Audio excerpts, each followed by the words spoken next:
Hello hello अस्सलाम वालेकुम everybody, good morning. और कैसे मिजाज हैं आप लोगों के। वेलकम टू बाखबर सवेरा। मैं हूं साइम खान और मैं जानना आप लोगों से ये चाहता हूं कि रात को नींद कैसे आ रही है आजकल आप लोगों को, क्योंकि मुझे तो रात को नींद नहीं आती। सोने के वक्त जो है वो पेट्रोल की कीमत का ऐलान हो जाता है और उसके बाद फिर पूरी रात यही सोचते हुए गुजर जाती है कि सुबह गाड़ी निकालेंगे या फिर सुबह पहिया पहिया चल के जाएंगे दफ्तर। यही सोचते सोचते पूरी रात गुजर जाती है और सुबह उठ के फिर दफ्तर का टाइम हो जाता है। हुकूमत ने जनाब पेट्रोलियम मसनूआत की कीमतों में फिर से इजाफा कर दिया है। पेट्रोल की कीमत में 6 रुपये 39 पैसे फ़ी लीटर इजाफा किया गया। रात को पेट्रोल की नई कीमत 327 रुपये 12 पैसे फ़ी लीटर हो गई है। एंड नॉट टू फॉरगेट कि परसों जो इजाफा हुआ था वो हुआ था जनाब 4 रुपये 4.76 पैसे का, मतलब 5 रुपये का इजाफा हुआ था। आज 6 रुपये का इजाफा हुआ। जो परसों जो कमी हुई थी वो हुई थी 35 रुपये की। इट मीन्स के 2 दिन के अंदर पाकिस्तान में पेट्रोलियम मसनूआत की कीमतों में 11 रुपये का होशरुबा इजाफा हुआ। तो वो जो हमें वीकली मिनी हार्ट अटैक आता था वो हमें डेली आ रहा है। अच्छा, डीजल का बता दूं मैं आपको। डीजल 7 रुपये 83 पैसे फ़ी लीटर इजाफे के बाद 375 रुपये 4 पैसे का फ़ी लीटर हो गया है। पेट्रोल और डीजल की नई कीमतें आज के लिए हैं, जो अब फिर आज रात को जनाब फिर दोबारा नया ऐलान होगा। आज देखते हैं कि आली मंडी के हिसाब से आज जो है वो कीमतें रात को कमी होती है उसमें या इजाफा होता है। लेकिन पेट्रोलियम डीलर्स एसोसिएशन ने जो हड़ताल का ऐलान किया हुआ था ख़ास तौर पर पंजाब के अंदर, अब वो हम देख रहे हैं कि वहाँ पे कुछ यकीन दहानियाँ हुई हैं, कुछ मुज़ाकरात हुए हैं और जो मुल्क गिर हड़ताल है वो मौखर करने का उन्होंने ऐलान कर दिया है। वज़ीर पेट्रोलियम अली परवेज़ मलिक के हमरा प्रेस कॉन्फ्रेंस में डीलर्स ने कहा कि हुकूमत ने उन्हें यकीन दिलाया है कि पेट्रोलियम मसनूआत की कीमतों के यौमिया तयन का निज़ाम 15 रोज़ा आजमाइशी बुनियाद पर है और उम्मीद है कि इस दौरान उनके तहफ़्फ़ुज़ात दूर कर दिए जाएंगे। तो मतलब उनको तो सेटिस्फाई कर दिया गया है, उनको तो कन्विंस कर लिया गया है। अब बेचारे अवाम कहाँ जाएंगे, अवाम को कौन कन्विंस करेगा, ये एक बड़ा सवाल है। वज़ीर पेट्रोलियम का ये कहना था कि खित्ते में जंग के ख़तरात और आलमी मंडी में ख़ाम तेल की गैर मामूली सूरत हाल के बायस कीमतों में इजाफा नागुज़ीर हो रहा है। तो अब ये जो अनसर्टेन सिचुएशन है स्ट्रेट ऑफ हॉर्मुज़ की और जंग की, ये तो पिछले 3 महीने से चल रही है और आगे कब तक चलेगी ये भी किसी को नहीं पता। तो तब तक हम पाकिस्तान में ऐसे ही सफ़र करते रहेंगे। जो आम आवाम है वो रोज़ाना इसी ताक में बैठे रहेंगे कि आज रात को 5 का इजाफा होगा या 6 रुपये का होगा या 10 रुपये का होगा, और अगला दिन किस तरह से गुजारेंगे। सुबह स्कूल्स में किस तरह जाएंगे, दफातर में किस तरह जाएंगे, अशिया खुर और नोश। सुबह उठ के नाश्ता ख़रीदने के लिए लोग आजकल रात को परेशान होते हैं। सोने से पहले ये सोचते हैं कि सुबह उठ के अंडे लेने जाने, दूध लेने जाने, पता नहीं वो किस भाव पर मिलेंगे। ये भी वैसे फार्मूला किसी को समझ में नहीं आ रहा।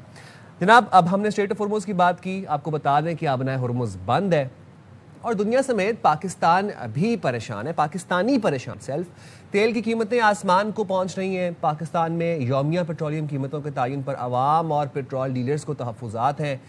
अच्छा, अब वो जो पेट्रोलियम डीलर्स के तहफ़्फ़ुज़ात हैं वो तो खैर दूर हो गए हैं, आवाम के तहफ़्फ़ुज़ात बरकरार हैं। अब जनाब, ज़राए के मुताबिक हुकूमत ने आबनाए हॉर्मुज़ की बंदिश के बाद एहतियाती तौर पर खाम तेल की दरामद के मुतबादिल ज़राए तलाश करना शुरू कर दिए हैं। इंटरेस्टिंग। रिफाइनरीज़ को हिदायत की गई है कि वो बैनुल अक़वामी कंपनियों से राबिता करके अमरीका, नाइजीरिया, वस्ती एशिया ममालिक और सिंगापुर जैसे मुतबादिल ज़राए से तेल की दस्तियाबी का जायज़ा लें। अगरचे इन ममालिक से तेल मंगवाना मुमकिन है, लेकिन इसमें फासला, नकलो हमल और अखराजात और सप्लाई के इंतजामात जैसे चैलेंजेस भी मौजूद है ऑब्वियसली। लेकिन जनाब, पाकिस्तान ने अमेरिका से, आपको ये भी बता दें कि 10 अरब डॉलर की एक्सचेंज स्टेबलाइजेशन सपोर्ट फैसिलिटी फराहम करने की दरख्वास्त की है। ये कल की जो थी ना वो एक बड़ी ब्रेकिंग और एक हाईलाइटेड स्टोरी थी जो कि हमने आपको रिपोर्ट की। इसका मकसद क्या है? इसका मकसद ये है कि ज़र मुबादला के ज़खायर में बेहतरी, रुपए पर जो हमारी करेंसी पर जो दबाव है उसमें कमी, मौशी इस्तेहकाम को मजबूत बनाना। अब बरतानवी खबर रसां इदारे के मुताबिक ये दरख्वास्त वफाकी वज़ीर ख़जाना मोहम्मद औरंगज़ेब की जानिब से अमरीकी वज़ीर ख़जाना स्कॉट बेसेंट को भेजी गई है, जिसमें 5 साला माली सहूलत की तजवीज़ शामिल है।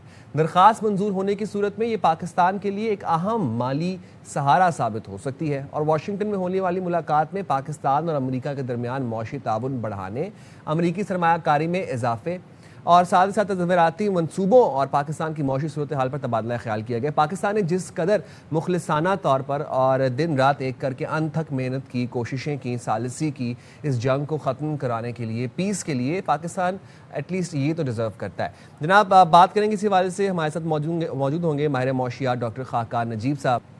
बहुत शुक्रिया खाकान साहब, आपने बाखबर सवेरा के लिए वक्त निकाला। And good morning to you sir. जंगें तबाही लेके आती हैं लेकिन साथ साथ कुछ हार्ड लेसन्स भी सिखा जाती हैं। ये इस पूरे जंग एपिसोड से जो हमने एक हार्ड लेसन सीखा वो ये था कि हमें एक तो अपने अपने इंडिजिनस रिसोर्सेज के ऊपर रिलाई करना चाहिए, जैसे आप भी बारहा आके बताते रहे। दूसरा, हमें किसी एक सोर्स के ऊपर डिपेंडेंट नहीं होना चाहिए, हमारे पास वेरियस ऑप्शंस मौजूद होनी चाहिए। तीसरा, फिर रिजर्व्स, तो वो तो हमने जब से जंग स्टार्ट हुई थी इनिशियल स्टेजेस में हमने जान लिया था कि हमारे पास रिजर्व्स होने चाहिए। कितना इंपॉर्टेंट है अब जो पाकिस्तान में जो सर जोड़ के बैठे हैं आला हुकाम और अब गौर कर रहे हैं कि ऑल्टरनेट रूट्स क्या हो सकते हैं, नाइजीरिया, अमेरिका और बाकी ममालिक, आपको लगता है कि ये फिजिबल होगा? मैंने हमेशा कहा है कि पाकिस्तान को अगर आप fire fighting mode of policy में रखेंगे तो आप कभी भी देरपा नताइज नहीं हासिल कर पाएंगे। इसका आज के कॉन्टेक्स्ट में मतलब क्या है? पहले मैं लॉन्ग टर्म की बात करूंगा, to fix Pakistan energy sector, specially the petroleum one, and then we'll come also to के शॉर्ट टर्म में क्या ऐसी 2-4 चीजें हैं जो फौरी तौर पे करनी चाहिए। जब तक आप ये मानेंगे नहीं कि कॉम्प्रिहेंसिवली मार्केट आर्किटेक्चर रिफॉर्म मांगता है पेट्रोलियम सेक्टर का across oil, gas, LNG, LPG, refining, storage, logistics and retail supply, तो आप मुझे आज से 3 साल बाद भी इंटरव्यू कर लेना, I will say exactly the same thing. Number 1 बात यह है कि अगर आप इसी तरह भी एक मार्केट लिबरलाइजेशन, जिसका मतलब ये नहीं है कि ओगरा जो है वो कीमत का तायुन कर रही हो, ये वही तायुन है जो आज से 6 महीने पहले, 2 महीने पहले हुआ करता था, इसमें कोई फर्क नहीं है। Let me try and explain. हम 7 दिन की मूविंग एवरेज पर एक प्राइस निकालते हैं, अब वो डेली पास हो रही है, पहले वो वीकली पास हो रही थी। So let's be very clear, असल डीरेगुलेशन का मतलब ये होता कि you leave the market price to the OMCs, let them compete on the cargoes they have and let the market function। ये हम करते हैं इस वक्त भी हाई ऑक्टेन में। मैं 2018 में टेबल पे मौजूद था और ये बड़ी क्लियरली बात हो गई थी कि we should move to this. आज 2026 में आई एम रिपीटिंग कि this is the way forward on this. इसी तरह फ्रेट इक्वलाइजेशन या मार्जिन्स जो अभी डीलर्स की बात हो रही है, इसके लिए आपको एक state of the art regulator चाहिए। मैं फिर अदब से कहता हूं कि पाकिस्तान के रेगुलेटरी निज़ाम एक नेसेंट स्टेज में है। पाकिस्तान में रेगुलेटरी कैपेबिलिटी के लोग अवेलेबल नहीं हैं। You got to go abroad and get someone जो मार्केट मेकिंग कर सकें। ना हम रिटेल मार्केट बना पाए हैं एनर्जी, जिसका इलेक्ट्रिसिटी में, और यही problem enforceable licensing, transparent dispute resolution, performance monitoring, routine of market data, this is what the functions of a regulator. वो भी समझें कि मार्केट आर्किटेक्चर क्या है। You don't need an OGRA and you don't need an EPRA. You need a unified Pakistan energy regulator जो एक market बना पाए। अगेन, अगर इस आर्किटेक्चर को नहीं छेड़ेंगे और इसको पार्किंग प्लेस ही समझेंगे तो ये ठीक नहीं होगा। नाउ आपने बड़ी अच्छी बात की, आप जरा अपनी अपस्ट्रीम इन्वेस्टमेंट की बात देखिए। 2019 में अगेन मुझे अच्छी तरह याद है एक रिफाइनरी लगाने की बात हुई थी। पाकिस्तान की इस वक्त की सारी रिफाइनरीज, वो रिफाइनरी तो नहीं लगी, सऊदी अरेबिया के इश्तराक से ये बात हुई थी। पाकिस्तान की आज सारी रिफाइनरीज बिसाइड्स पार्को सिर्फ लाइट कन्वर्जन करती हैं। ये जो क्रूड आया, जब हमने कहा कि हम लेकर आएंगे रशिया से, तो पता ये चला कि वो तो कोई रिफाइनरी कर ही नहीं सकती रिफाइन, बिकॉज जो डीप कन्वर्जन है वो कोई करती नहीं है। हम एक हाइड्रो स्किमिंग पे हैं। This is an old technology. India ने अपनी सारी रिफाइनरीज अपग्रेड कर ली हैं so they can use cheaper crude from Russia. अब आप आ जाइए कि इसी तरह प्रॉब्लम क्या है। आपकी कंपेटिटिव गैस मार्केट का मतलब third party gas access, liberalised LNG and petroleum imports है। आई एम नॉट श्योर कि हम क्यों आज तक अभी भी ये सोच रहे हैं कि ये काम हमें जरूर करना चाहिए। अब आ जाइए जरा प्राइसिंग पे। अगर आप पेट्रोलियम लेवी लगी, हमने 10 रुपए पे लेवी लगाई थी। I was still on the table when we went through this, और इसका मकसद उस वक्त 18% GST से निकलना था, बिकॉज हम अगेन एक मेजर NFC का रिफॉर्म कर नहीं पा रहे थे। So we move to this. कहने का मकसद ये है कि जब तक आप ये डीपर रिफॉर्म्स नहीं करेंगे तो इन द शॉर्ट रन आप फंसे रहेंगे। डॉक्टर साहब, सो राइट कि हमें डीप स्ट्रक्चरल रिफॉर्म्स करने पड़ेंगे, मैं उसकी तरफ आता हूँ, लेकिन मैं पहले नजर आपसे एक फार्मूला समझना चाहता हूँ जो कि हम पिछले एक हफ्ते से समझना चाह रहे हैं। मैं जानना आपसे चाह रहा हूँ कि पेट्रोलियम मसनूआत की कीमतें पाकिस्तान में जब बढ़ना शुरू हुई तो 270 से बढ़ते बढ़ते बढ़ते बढ़ते आज 327 रुपए कुछ पैसे पर हैं। पहले ये फार्मूला, पहले अब जो प्राइसेस का तयन होता था 15 दिन के ऊपर, फिर हफ्ते पे आया, फिर अब एक दिन के ऊपर आ गया है। जानना मैं आपसे चाह रहा हूँ कि इससे जब यौमिया जब प्राइसेस का तयन होगा, अब फॉर इंस्टेंस जो गुड ट्रांसपोर्टर्स हैं वो किस तरीके से प्राइसेस को डिसाइड करेंगे? अगर मैंने परसों कराची से गिलगित एक पार्सल भिजवाया है या फ्रेट भिजवाया है, 2 दिन के अंदर 11 रुपए इजाफा हो गया है, अब ये क्या फॉर्मूला है? कैसे डिसाइड होंगे फ्रेट चार्जेस और ये ट्रांसपोर्टेशन के किराए किस तरह से डिसाइड होंगे? तो ये आपने बहुत अच्छा सवाल किया। एक तो मैं एक्सप्लेन कर दूं कि हमने कोई मेजर फॉर्मूला में चेंज नहीं किया। ये प्राइसेस पहले भी ओबरा इसी तरह एक हफ्ते की एवरेज लेकर मूविंग एवरेज निकालकर डिटरमिन करता था। अब वो पास डेली की बेसिस पे हो रही हैं। ख्याल ये था कि इसकी वजह से जो आप बात कह रहे हैं कि एबरेशन यानी कि चेंज बहुत ना आए, बट इन द कंडीशन जहां पे इस वक्त मार्केट बहुत वॉलेटाइल मूव कर रही है, अगर आप मेरे अपने पुराने इंटरव्यूज भी देख लें तो मैंने कहा था कि plan for this year, because market elevated रहेगी, मार्केट वॉलेटाइल रहेगी, चाहे वॉर खत्म भी हो जाए तो जो डिसरप्शन हुई है उनको ठीक होते टाइम लगेगा। अब इस वक्त $96 पे ब्रेंट है एज वी स्पीक और $88 पे WTI है। अब जो फिजिकल है वो तो इस वक्त भी बहुत इससे ज्यादा वॉलेटाइल है, सिंगापुर फ्लैट। सो अब क्वेश्चन ये अराइज होता है कि should we have move to a daily pricing model in such volatility. I think कि मे बी इस पे कंसल्टेशन अगर ज्यादा कर लेते तो शायद हम अगर थोड़ा सा वीकली पे ही रहते, ताकि लोग जो कि प्लानिंग कर रहे हैं वो इस वक्त को गुजार लेते और जब ये वॉलेटिलिटी खत्म हो जाती तो जरूर इसको डीरेगुलेशन की तरफ, full deregulation, not the kind that we had today, we could have moved. एक बात मैं और कहूंगा कि इन द शॉर्ट रन जो आपके पास लीवर्स हैं आर द फॉलोइंग। एक तो ये है कि आपको डिमांड मैनेजमेंट के मेजर्स छोड़ने नहीं चाहिए थे, जो हमने छोड़ दिए और हम फिर नॉर्मल पे आ गए। नंबर 2 जो मेजर है आपके पास वो है पेट्रोलियम लेवी। मैं फिर कहता हूं कि अगर आप 18% पे अप्लाई करेंगे तो ये 80 और 90 रुपए शायद नहीं बनेगी। Go back to the IMF, have a discussion. Carbon levy is at 5 rupees, we increase that also. वो अगर 100-150 अरब जमा हो रही है इस साल में तो उसको यूज कीजिए सो दैट आप जिसे कहते हैं इंडिजनाइजेशन, यानी कि सोलर, विंड, यानी कि आप climate friendly green just energy transition much quicker कर सकें देन एंटिसिपेटेड, बिकॉज जो एक्सटर्नल शॉक है वो तो रहेंगे ही रहेंगे।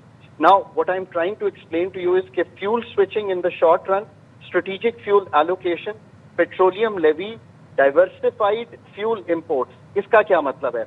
यूएस, वेस्ट अफ्रीका, नाइजीरिया है इसमें, अदर नॉन गल्फ हैं जो आउटसाइड हरमोज हैं और आउटसाइड बाबुल दमोज है जहां पे इस वक्त प्रॉब्लम आ रही है।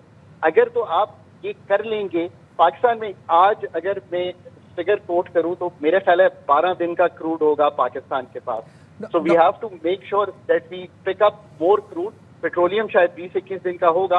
Again what is the issue? COVID के बाद हमने ये डिस्कस किया था कि हम स्ट्रेटेजिक रिजर्व्स पे जाएंगे। Correct, I agree with you.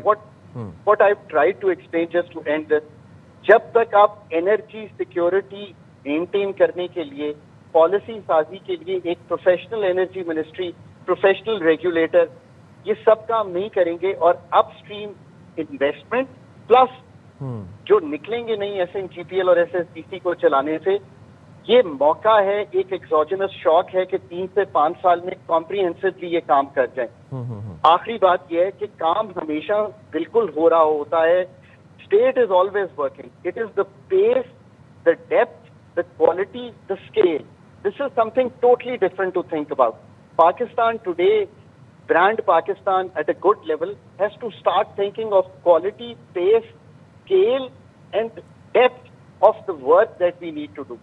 Energy sector reform नहीं मांगता, energy sector तंजीम नौ मांगता है। हम पैच वर्क से इसको ठीक कर नहीं सकते और इसकी जो एनर्जी सिक्योरिटी की इस वक्त हाइटेंड नीड है because of the shock that the world is taking, और ये जाने वाला भी नहीं है। मैं बार बार कहता था कि इस साल कीमत $90 एवरेज करेगी। ये फिजिकल की कीमत की बात हो रही है। आप इस कीमत पे ना जाएं जो आप इस वक्त स्टॉक एक्सचेंज पे देख रहे हैं। That is something totally different than the Singapore Platts जिस पर हमने प्राइसिंग की हुई है। Can we do all this? Pakistan अब तक तो इस तरह के स्ट्रक्चरल वर्क, और मैंने हमेशा कहा है कि मेरी प्रॉब्लम वहां पे अराइज करना शुरू करेगी कि जब आप IMF में सितंबर में निकलना शुरू होंगे तो क्या आप heightened inflows of import at this price, how will you be able to doctor साहब, quickly to wind up the conversation, बस ये बता दें कि इस वक्त पाकिस्तान के पास ऑल्टरनेटिव इमीडिएट रूट्स क्या हैं, और अमेरिका, नाइजीरिया, वस्ती एशिया, सिंगापुर, कहीं ये तो नहीं होगा कि सप्लाई को यकीनी बनाते बनाते हम फ्रेट चार्जेस भुगतने पड़ जाए हमें? देखिए, ये जो है यूनाइटेड स्टेट्स एक क्रेडिबल मीडियम टर्म सप्लायर है, आपको प्रॉब्लम नहीं होगी। नाइजीरिया एक प्रैक्टिकल ऑल्टरनेटिव है। फिर टैपी और कासा 100 आपकी जो लॉन्ग टर्म है वो है। सिंगापुर एक global trading and refining hub है। If we go there we are east से आप बिल्कुल पिकअप कर पाएंगे। सो 12 दिन के क्रूड को बढ़ाएं, जो पेट्रोलियम के रिजर्व्स हैं अगर 20-21 दिन के हैं उनको मैनेज करें, और बाकी जो लेवीज हैं फंड के पास जाएं और उनसे डिस्कशन करें। एक्सपेंडिचर कट लगाएं। मैं फिर कहता हूं कि आपको डिमांड साइड मेजर्स नहीं छोड़ने चाहिए इस वक्त, कंसिडरिंग कि ये लॉन्गर जा सकता है। ठीक है, बहुत शुक्रिया डॉक्टर खाकान नजीब साहब, आपने बड़े अच्छे से हमें बातें समझाई। और बाहर के ममालिक में लोग छाता लेके निकलते हैं कि किसी टाइम भी बारिश हो सकती है। हम लोग यहाँ पर, मुझे लग रहा है कि हमें ओगरा की जो वेबसाइट है ना वो हाथ में ऐसे खोल के रखनी चाहिए और फिर बाहर निकलना चाहिए कि किसी टाइम भी जो है वो पेट्रोल की कीमतें रात के अंधेरे में जो है ना वो इंक्रीज़ हो सकती हैं। और वो किधर गए वो लोग वो जो कहते थे कि गड्डी तू मंगा दे, तेल मैं पवाना, वो अब वो सब लोग गायब हो गए, क्योंकि अब पेट्रोलियम जो सिचुएशन है इस वक्त मुल्क में जो बनी हुई है उसमें कोई किसी का दोस्त नहीं बनता हुआ नज़र आ रहा। बट लेट्स सी कि पाकिस्तान जो है वो कौन से अल्टरनेटिव रूट्स का इंतखाब करता है। काफ़ी वेरियस रूट्स हैं, इस पे हुकाम सर जोड़ के बैठे हैं। जो भी इसके हवाले से अपडेट्स होंगी will let you know about that. तब तक हम भी आपके साथ हैं और हम भी ये जो इजाफे हैं ये भुगत रहे हैं। But moving forward and coming towards the weather situation, जनाब पंजाब में आपको पता है कि धुआंधार मॉनसून का स्पेल जारी है। हर शहर में बादल जमकर बरस रहे हैं। मैं किस शहर की बात करूं? और अच्छा, इसी दौरान क्या हो रहा है कि भारत ने पाकिस्तान के खिलाफ आबी जारहियत भी शुरू कर दी। भारत अपने जो ओछे हथकंडे हैं उनसे बाज नहीं आता। भारत में इटसेल्फ क्या चल रहा है वहाँ पे भारत का मोदी का ध्यान नहीं है। एक दफ़ा भी आके मोदी ने कोई प्रेस कॉन्फ्रेंस नहीं की, कोई जवाबदेही नहीं दी। पाकिस्तान पे पानी छोड़े जा रहे हैं। ये इनका दिमाग जो है ना वो इसी तरफ चलता है। इंडिया के सलाल डैम से छोड़ा गया पानी पाकिस्तानी हुदूद में दाखिल हो गया जनाब। दरियाए जनाब में ऊंचे दर्जे का सैलाब है। चिन्योट का गांव मियांवाल मुकम्मल तौर पर तबाह हो गया है, एक भी घर महफूज नहीं रहा। This is very sad. Narowal में रेस्क्यू एहलकारों ने दरियाए रावी के पार फंसे 150 से ज़्यादा अफराद को बचा लिया, उनको क्रॉस करवा लिया दरिया रावी सेफली। सियालकोट के जो गलियां हैं जनाब वो पानी में डूब गई हैं। वज़ीराबाद में मूसलाधार बारिश ने पूरा शहर डुबो दिया है। जिन्ना कॉलोनी के लोग घरों में महसूर होकर रह गए हैं। गुजरात की अगर बात करें, गुजरात में दूसरे दिन भी शदीद बारिश हुई है। 150 मिलीमीटर से ज़्यादा बरसात ने जल थल एक कर दिया है। हाफिजाबाद की बात कर लें, जलालपुर भटिया की बात कर लें, वहाँ पर भी गलियाँ और सड़कें तालाब का मंजर पेश कर रही हैं, तालाब बन गई हैं। केपी में भी जनाब बारिशों के बाद नदी नालों में तुगयानी आ गई है। मानसहरा में रेस्क्यू एहलकारों ने जान पर खेलकर नौजवानों को बचाया। डेरा इस्माइल खान, मर्दान, शांगला समेत कई मकामात पर बरसाती पानी की निकासी नहीं की जा सकी अब तक, जिससे लोगों को शदीद मुश्किलात का सामना है। राबता सड़कें जो हैं उनके साथ वो मुनक़ता हो गई हैं, वो टूट फूट गई हैं। जो राबता पुल हैं वो टूट रहे हैं। लोगों की फसलें ज़ेरे आब आ रही हैं। ये खुद अल्लाह ना करे कि ये खाकम बदहन, लेकिन पिछले साल जो हमने सारा आप लोगों को रिपोर्ट किया था एपिसोड, कि मुझे लग रहा है कि वो भी इसी तरह स्टार्ट हुआ था ना, आहिस्ता आहिस्ता खबरें आना शुरू हो गई थी। और फिर अब आप देखें कि लेकिन what has change in a year. पिछले साल भी सियालकोट की खबर हम आपको बता रहे थे, सियालकोट पूरा डूबा हुआ था। इस साल भी यही बता रहे हैं। पिछले साल भी केपी से खबरें बता रहे थे, इस साल भी केपी की। सेम वही दरियाएँ, सेम वही इलाके हैं, सेम वही ज़िले हैं और वही सिचुएशन है इस साल भी। गिलगित बल्तिस्तान का जनाब ज़िला दयामीर, वहाँ पर मानसून बारिशों ने तबाही मचा दी है। सैलाबी रेलों के बायस बड़े पैमाने पर माली नुकसान हुआ है। तांगेर में 27 मकानात तबाह हो चुके हैं। 40 को जुज़वी तौर पर नुकसान पहुंचा है। सैलाब से तकरीबन 400 कनाल ज़राई अराजी तबाह हो गई है। पिछले साल भी ज़राई अराजी बह गई थी, ज़ेरे आब आ गई थी। और यहाँ पर देखिए आप कि अभी मानसून का गालिबन दूसरा या तीसरा स्पेल है, और अभी से हम क्या बता रहे हैं आपको, रिपोर्ट ये कर रहे हैं कि 5-5, 10-10, 15-15, 20-20 मकानात बह रहे हैं, ठीक है, और 40-40 मकानात को नुकसान पहुंच रहा है। तो ये एक बड़ी अलार्मिंग सिचुएशन है। 1000 से ज़ायद दरख्त उखड़ गए गिलगित में, दयामीर में। इसी के करीब माल मवेशी हलाक हुए। उसके बाद फिर दर्जनों ख़ानदान बेघर होकर खुले आसमान तले इमदाद के मुंतज़िर बैठे हैं। और साथ ही साथ फरवरी में सैलाबी पानी, फरवरी एक इलाका है, फरवरी में सैलाबी पानी रहायशी आबादी में दाखिल हो गया। थूर और खेनर में सड़कें बह जाने से ज़मीनी राबता और आमदोरफ्त मअतल है। फिर साथ साथ जो मवासलाती निज़ाम है वो भी इफ़ेक्ट होता है और बहुत से चैलेंजेस हैं। ये तो मैं इसलिए परेशान हो रहा हूँ कि अभी मानसून का आगाज़ है, अभी मानसून का क्लाइमेक्स नहीं हुआ, ये तो अभी मानसून स्टार्ट हुआ है और कहीं पे क्लाउड बर्स्ट है, कहीं पे फ्लैश फ्लडिंग है, अभी अर्बन फ्लडिंग हो रही है। अच्छा, फिर उसके बाद कहीं पे ग्लॉफ है, ग्लेशियर्स फट रहे हैं। अनप्रेसिडेंटेड रेनफॉल अभी स्टार्ट नहीं हुई, वो अभी होनी है। वो भी एक फेज़ आता है मानसून का जिसमें हैवी रेनफॉल्स होती हैं। लाहौर की बात कर लेते हैं। लाहौर में मानसून का धुआंधार स्पेल जारी है, मूसलाधार बारिशें हो रही हैं, शहर में जल थल एक हो गया है। मौसम का हाल बताने वाले ये बता रहे हैं कि आज भी मज़ीद बारिशों का इम्कान है। जिंदा दिल शहर की सूरत हाल हम जानेंगे। हमारे नुमाइंदे अलमास खान हमें अपडेट कर रहे हैं लाहौर से। अलमास, बताइएगा लाहौरीज़ कैसे केटर कर रहे हैं इस हवाले से। पेशावर से तारिक हमारे साथ मौजूद हैं, तो पेशावर से भी जानेंगे क्या सिचुएशन है, लाहौर से भी जानेंगे। लाहौर का रुख कर लेते हैं, अलमास खान हमारे साथ हैं। अलमास, बताइएगा लाहौर में इस वक्त क्या सिचुएशन है, बारिश रुकी है और क्या बता रहे हैं, आज बारिश की पेशगोई है? बिल्कुल जी साइम, लाहौर में जो सूरत हाल है वो बाकी मुल्क के दूसरे शहरों की तरह की नहीं है, क्योंकि वहाँ पे बहुत ज़्यादा बारिशों ने तबाही का सिलसिला शुरू कर रखा है। लेकिन लाहौर में बहुत पहले से ही इसकी तैयारी कर ली जाती है। इस वक्त मैं आपको साइम बताऊं कि ये इलाका आपका देखा बाला है, ये है कलमा चौक। और कलमा चौक यहाँ पे आपको याद होगा कि बेइंतहा यहाँ पे पानी खड़ा होता था और उस पानी में 2-2, 3-3 दिन लोग यहाँ पे फंसे रहते थे। ये सड़क बिल्कुल बंद होती थी। ये बरकत मार्केट है मेरे सामने और ये पीछे कलमा चौक अंडरपास है, ये भी भरा होता था। लेकिन ये इस वक्त लाहौर में ख़ासी बारिश होने के बाद ये थोड़ा सा थम गया है। लेकिन यहाँ पे आप मेरे अकब में देख रहे हैं कि पानी बिल्कुल नज़र नहीं आ रहा। बिल्कुल लाहौर के दूसरे चंद इलाकों में यकीनन है, जो लो लाइंग एरियाज़ हैं वहाँ पे पानी है। लाहौर अच्छा, ये अलमास की ऑडियो हम रिकनेक्ट करने की कोशिश करेंगे। ऑब्वियसली अब ये मानसून के अंदर ये तो होता रहेगा, मवासलाती निज़ाम जो है वो दरहम बरहम हो जाता है। अब मानसून में हम देखते हैं। पेशावर से अदनान तारिक हमारे साथ मौजूद हैं। अदनान, आप बताइएगा पेशावर में बारिश की क्या सिचुएशन है और नकासी आब का आपका अमल देख रहे हैं होते हुए तेज़ी से? जी अदनान। सोचा मौसम अच्छा है तस्वीर बना लूं, सोचा मौसम अच्छा है तस्वीर बना लूं, क्यों ना, सोचा मौसम अच्छा है तस्वीर बना लूं। जी आवाज़ आ रही है? जी अदनान, मौसम सोचा है अच्छा है तस्वीर बना ली आपने? जी बिल्कुल, खैबर पख्तूनख्वा के बेशतर अजला में जो है मौसम जो है वो खुशगवार है। 19 जुलाई से शुरू होने वाली मौसम की सूरत हाल जो है वो काफ़ी बेहतर हुई है। गर्मी की शिद्दत जो थी वो कम हुई है। खैबर पख्तूनख्वा के बेशतर अजला जिसमें सवात, दीर, कोहिस्तान, चतराल, बुनीर, उसके साथ साथ हज़ारा डिवीज़न के कई अजला जिसमें एबटाबाद, हरीपुर उसके जो है उन अजला में जो है मुसलसल बारिश गरज तूफ़ान के साथ 19 जुलाई से बारिशों का नया स्पेल शुरू हुआ है।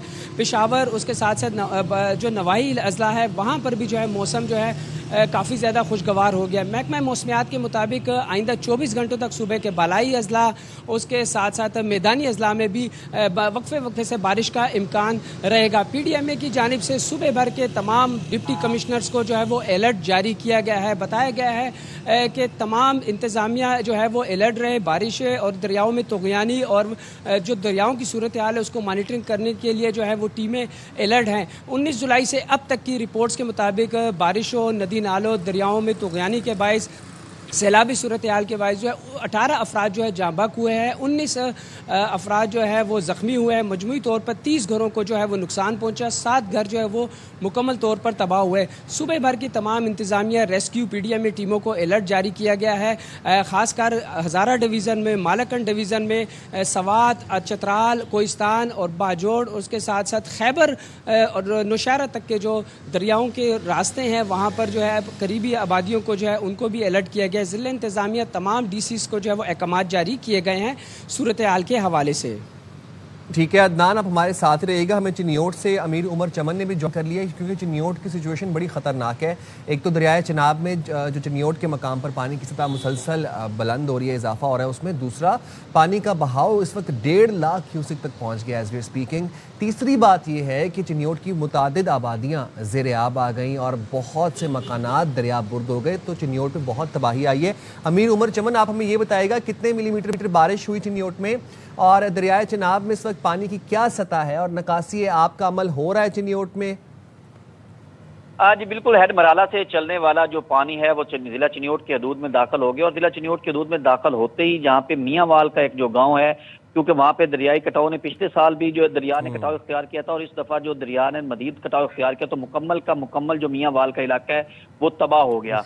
दरिया बुर्द हो गया, उसके साथ डूम सईदा वट सईदा की जो आबादियां हैं, यही दरियाई कटाव उन इलाकों में दाखिल हो रहा है। वहाँ पे 3 झैली आबादियां जो है वो मुकम्मल तौर पर दरिया बुर्द हो चुकी हैं, जबकि बुर्ज उमर, झंडे का बुर्ज, लाले का बुर्ज, ये इलाके जो हैं इनकी आबादियों के अंदर जो है वो पानी दाखिल हो चुका है, और जहाँ पे फसलें और दीगर चीज़ों को जो है नुकसान पहुंचा रहा है। इसके बाद चिन्योट के दूध में जब पानी से लालियां की दूध में और भवाना के दूध में जाता है, तो मोदा सामल का इलाका है, वहाँ पे पिछले 3-4 साल से दरिया ने कटाव इख्तियार किया था। जब निगरान हुकूमत थी तो उन्होंने बांध तो तामीर किया था, लेकिन दोबारा इस दफा दरिया ने कटाव इख्तियार किया हुआ है, और इस वजह से जो बाकी रह जाने वाला मकानात है वो भी मुंतकिल हो रहे हैं।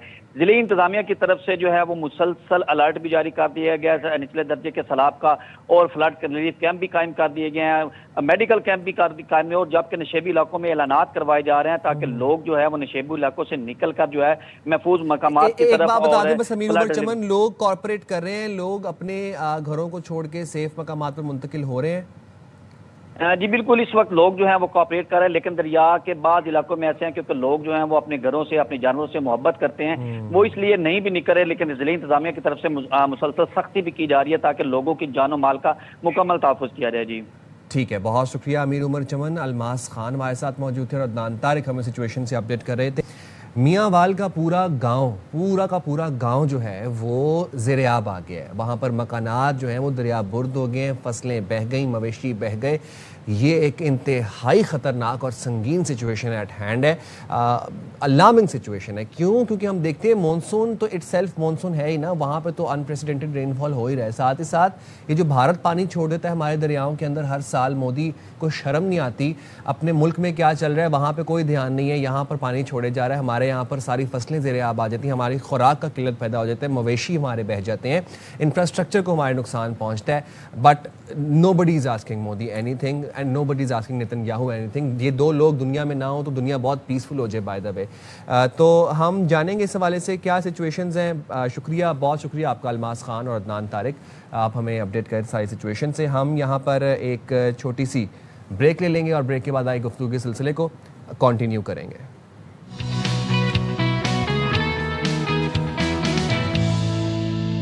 वेलकम बैक जनाब, और हम मानसून के हवाले से बात कर रहे थे। मुल्क में मानसून के स्पेल्स दाखिल हो चुके हैं और हम देख रहे हैं कि वही जो एक तबाही का सिलसिला है मुल्क के मुख्तलिफ इलाकों में वो शुरू हो चुका है। इसका आगाज़ हुआ है चिन्योट के इलाके मियांवाल से, जहाँ पर पूरा गाँव जो है वो ज़ेर-ए-आब आ गया। अच्छा, ऐसे में वो लोग जो शहरी आबादियों में रहते हैं या वो लोग भी जो देही आबादियों में भी हमारा ये प्रोग्राम देख रहे हैं, आप लोगों के लिए कुछ प्लीज़ एडवाइसेज हैं, इन पे आप लोगों ने अमल करना है। तो खड़े पानी के अंदर आप लोगों ने नहीं जाना। इलेक्ट्रोक्यूशन के वाक़यात बहुत होते हैं, पिछले साल भी हुए थे, हमने आपको रिपोर्ट किए थे। करंट लग सकता है, पानी में कोई बिजली की तार गिर सकती है, खंभों से आप लोगों ने दूर रहना है। तीसरी बात ये है कि आप लोगों ने मौसम की एडवाइजरी देख लेनी है। आप लोगों ने ऐप डाउनलोड कर ले महकमा मौसमियात वाला, उस पर आप लोग देख लें कि बारिश कितनी है कितनी नहीं है। कराची में जो लोग रहते हैं, लास्ट ईयर हमने कराची में एक एक्सपीरियंस किया था, एक हमने सीन देखा था कि शारा फैसल के ऊपर पूरी शारा फैसल ब्लॉक थी। वहाँ पर गाड़ियों के, बाइक्स की पेट्रोल ख़त्म हो गए थे क्योंकि ट्रैफिक जाम हो गई थी, पानी खड़ा हो गया था। अब ऐसे में लोगों ने अपनी मदद आपके तहत अपने भाइयों की, शहरियों की मदद की और पेट्रोल जो है वो जाके बोतलों में उनको फराहम किया। तो एक आधी पेट्रोल की बोतल जो है वो, आई नो कि पेट्रोल अब बड़ी गैर यकीनी सूरत हाल है, महंगा भी है पेट्रोल, लेकिन एक आधी बोतल जो है वो अपने बैग में ज़रूर रखें। वो लोग जो कि दफातर जाते हैं, वो स्टूडेंट्स जो कि रोज़ जिनका ट्रैवल होता है अपनी यूनिवर्सिटीज़ या कॉलेजेस या स्कूल्स के लिए। चौथी बात ये है कि आप लोगों ने प्लीज़ अब ट्रैवल करना जो है ना वो बंद कर दें। ये देखें आप लोगों के आगे हाथ जोड़े हैं। अब सिचुएशन जो है ना वो वर्स ही होगी, वो ख़राब से ख़राब तर ही होगी। तो आप लोगों ने अब जो ट्रैवलिंग वाला मौसम था ना वो चला गया। अब आप सोच रहे हैं कि बच्चों को लेके, फैमिली को लेके आप चले जाएं नारान, कागान या सवात, तो ये अच्छा आइडिया नहीं होगा। आगे बढ़ेंगे और ज़रा आपको बता देंगे कि मैंने अब बात कर ही रहा था मैं ट्रैवलिंग के हवाले से।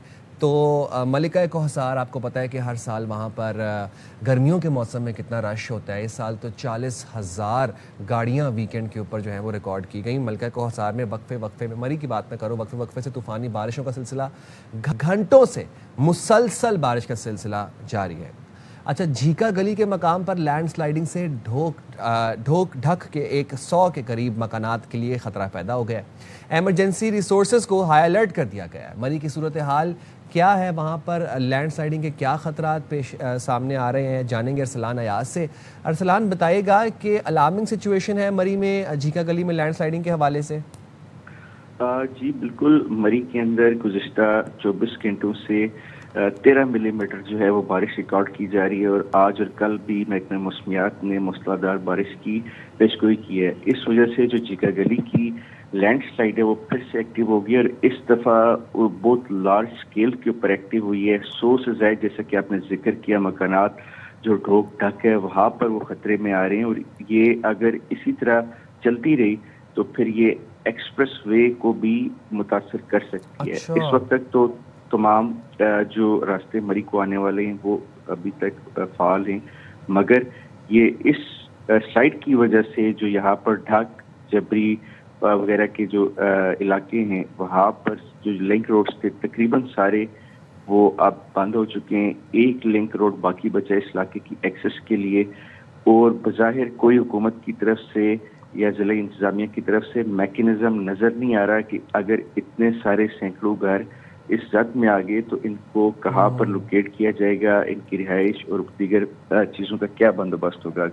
चंद माह कबल भी कोसर कॉलोनी के अंदर एक लैंडस्लाइड आई थी जिससे 7-8 घर जो थे वो मुतासर हो गए थे, बल्कि मुकम्मल तौर पर तबाह हो गए थे। तो उन लोगों को भी रिहाइश और दीगर मामलात के अंदर काफ़ी मुश्किलात के बाद इंतजामिया एडजस्ट कर पाई थी। 1122 और सुथरा पंजाब और सिविल डिफेंस के लोग कल मौके पर गए। असिस्टेंट कमिश्नर मरी ने भी वहाँ पर नहीं, अरसलान मैं जानना आपसे ये चाह रहा हूँ कि ज़िले जो मरी की जो इंतज़ामिया है वो क्या सिर्फ माल रोड GPO चौक की तज़ीनो आराइश में मसरूफ़ है?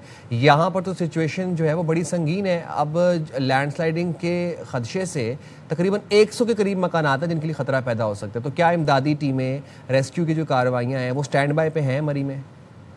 ये आपने बिल्कुल दुरुस्त कहा।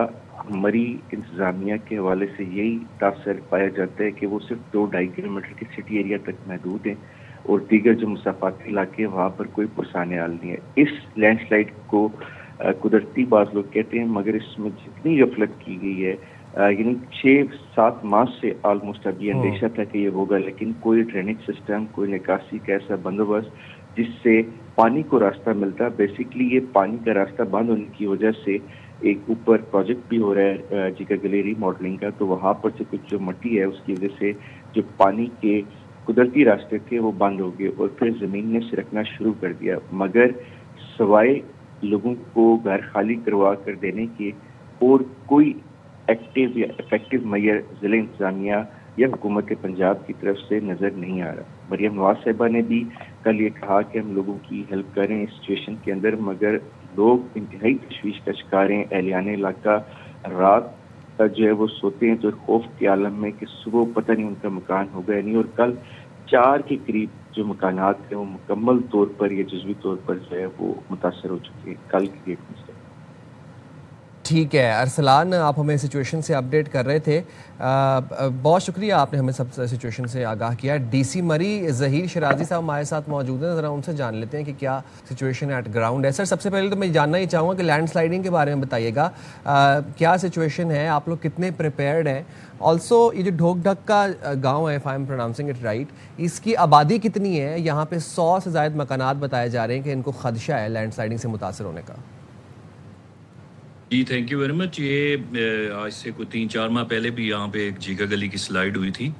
आपको पता है कि ये मार्च में एक बहुत बड़ा जो है बारिशों का जो एक सिलसिला चला और उसमें हमारा पूरा जो डिस्ट्रिक्ट है उसमें तकरीबन 50 के करीब लैंडस्लाइड्स हुई दोनों तहसीलों में।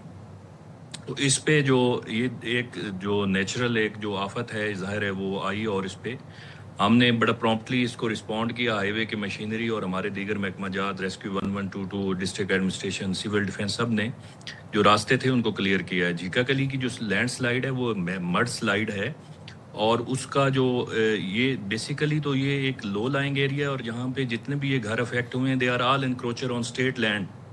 सारे ये जो ये फॉरेस्ट लैंड के ऊपर जो ये इंक्रोचमेंट्स हुई हुई हैं, ये किसी की परमिशन या अप्रूवल से नहीं हुई हुई। मेरे ख्याल में आपके जो रिप्रेजेंटेटिव हैं वो ग्राउंड रियलिटी से आगाह नहीं है, और नहीं ये चीज़ जो है नहीं, मैं तो सर मैं जानना फिर आपसे ये चाह रहा हूँ, तो बड़ा अच्छा होगा कि आपने हमारी तवज्जो दिला दी इस मामले की तरफ। सर ये तो फिर रातों रात तो मकानात नहीं बनते ना, रातों रात तो अगर आप कहें कि ओवरनाइट इंक्रोचमेंट्स हो गई तो वो तो नहीं होती। पूरा साल हम इन तजावुजात को होने की इजाज़त देते हैं, कहीं से ये लोग भी शायद एनओसी लेते होंगे, या चलो एनओसी भी नहीं लेते लेकिन लोग देखते हैं ना, जाहिर सी बात है। तो फिर मानसून में आके हम ये बात क्यों कहते हैं कि ना ये नाजायज़ तजावुजात है, ये इंक्रोचमेंट्स हैं?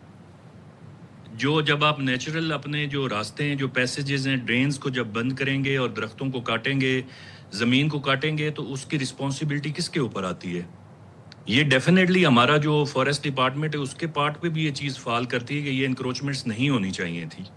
डिस्पाइट दैट ये चूँकि गवर्नमेंट का प्रोजेक्ट है, अभी इसके ऊपर हमने जो गवर्नमेंट ऑफ पंजाब की ऑनरेबल सीएम की डायरेक्शन थी, हमने एक फॉरेनर जो हमारे जापानीज जो हैं एक्सपर्ट्स हैं उनको भी यहाँ पे इनवाइट किया, और उन्होंने विजिट किया और अपनी एक डिटेल रिपोर्ट यहाँ पे सबमिट की है।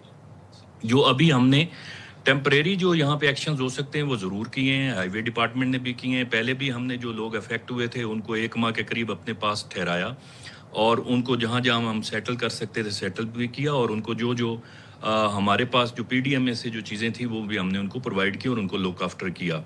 और ये भी ऐसी बात जो है वो नहीं है कि गवर्नमेंट इन सारी चीज़ों से आगाह नहीं है। हमने अपने पूरा जो डिस्ट्रिक्ट मरी है और उसको टोज रखा हुआ है।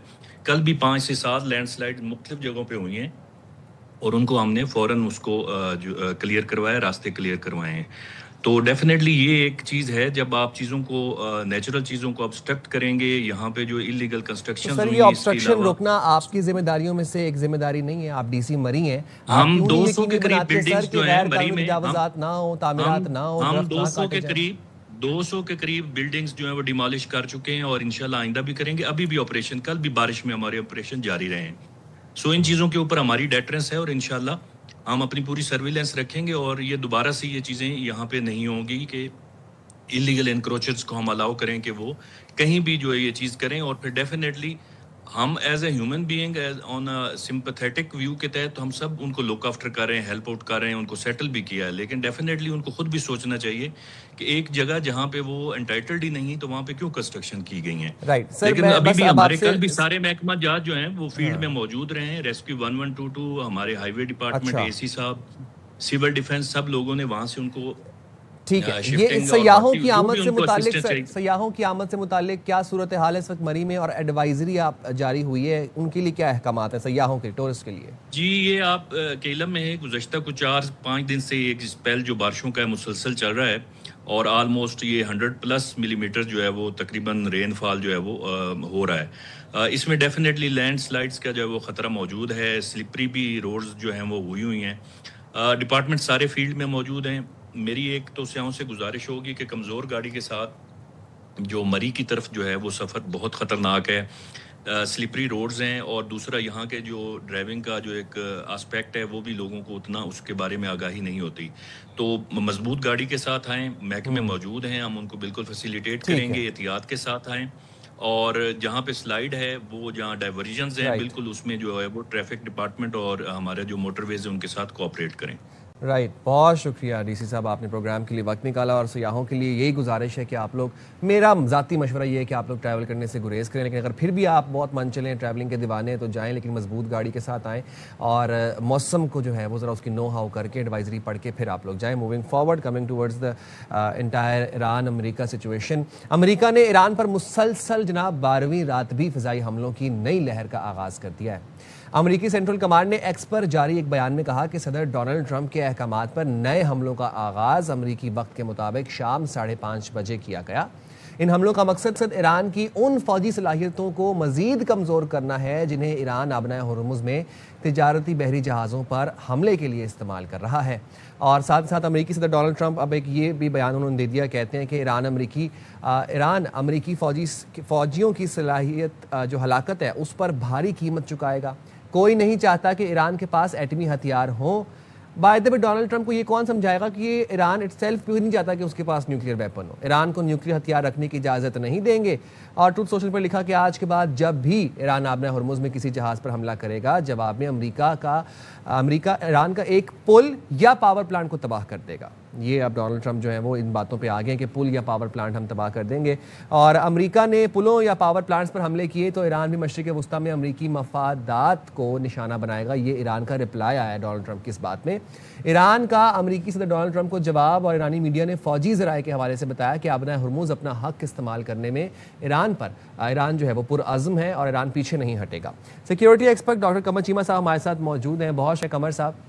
सर, जानना मैं आपसे ये चाह रहा हूँ कि अब आप ये सिचुएशन कैसे डेवलप होते हुए देख रहे हैं, इसका कंक्लूसिव एंड क्या होगा, अब कौन गारंटियर और कौन ज़मानतें, वहाँ से तो बातें बहुत आगे बढ़ चुकी हैं। बात तो यहाँ पर पुलों पे और पावर प्लांट्स पे आ गई है और ईरान जवाब में ये कह रहा है कि मैं ख़ित्ते में जितने अमरीकी मफादात हैं, जितनी बेसिस हैं, जो भी अमेरिका का मफाद ख़ित्ते में है, मैं उसको तबाह कर दूँगा अगर मेरे पुलों को, पावर प्लांट्स को निशाना बनाया अमेरिका ने तो। जी, बहुत शुक्रिया साइम साहब। देखिए, पहली बात तो ये है कि MOU तो जारी बात है इस वक्त स्क्रैप हो गया ऑलमोस्ट।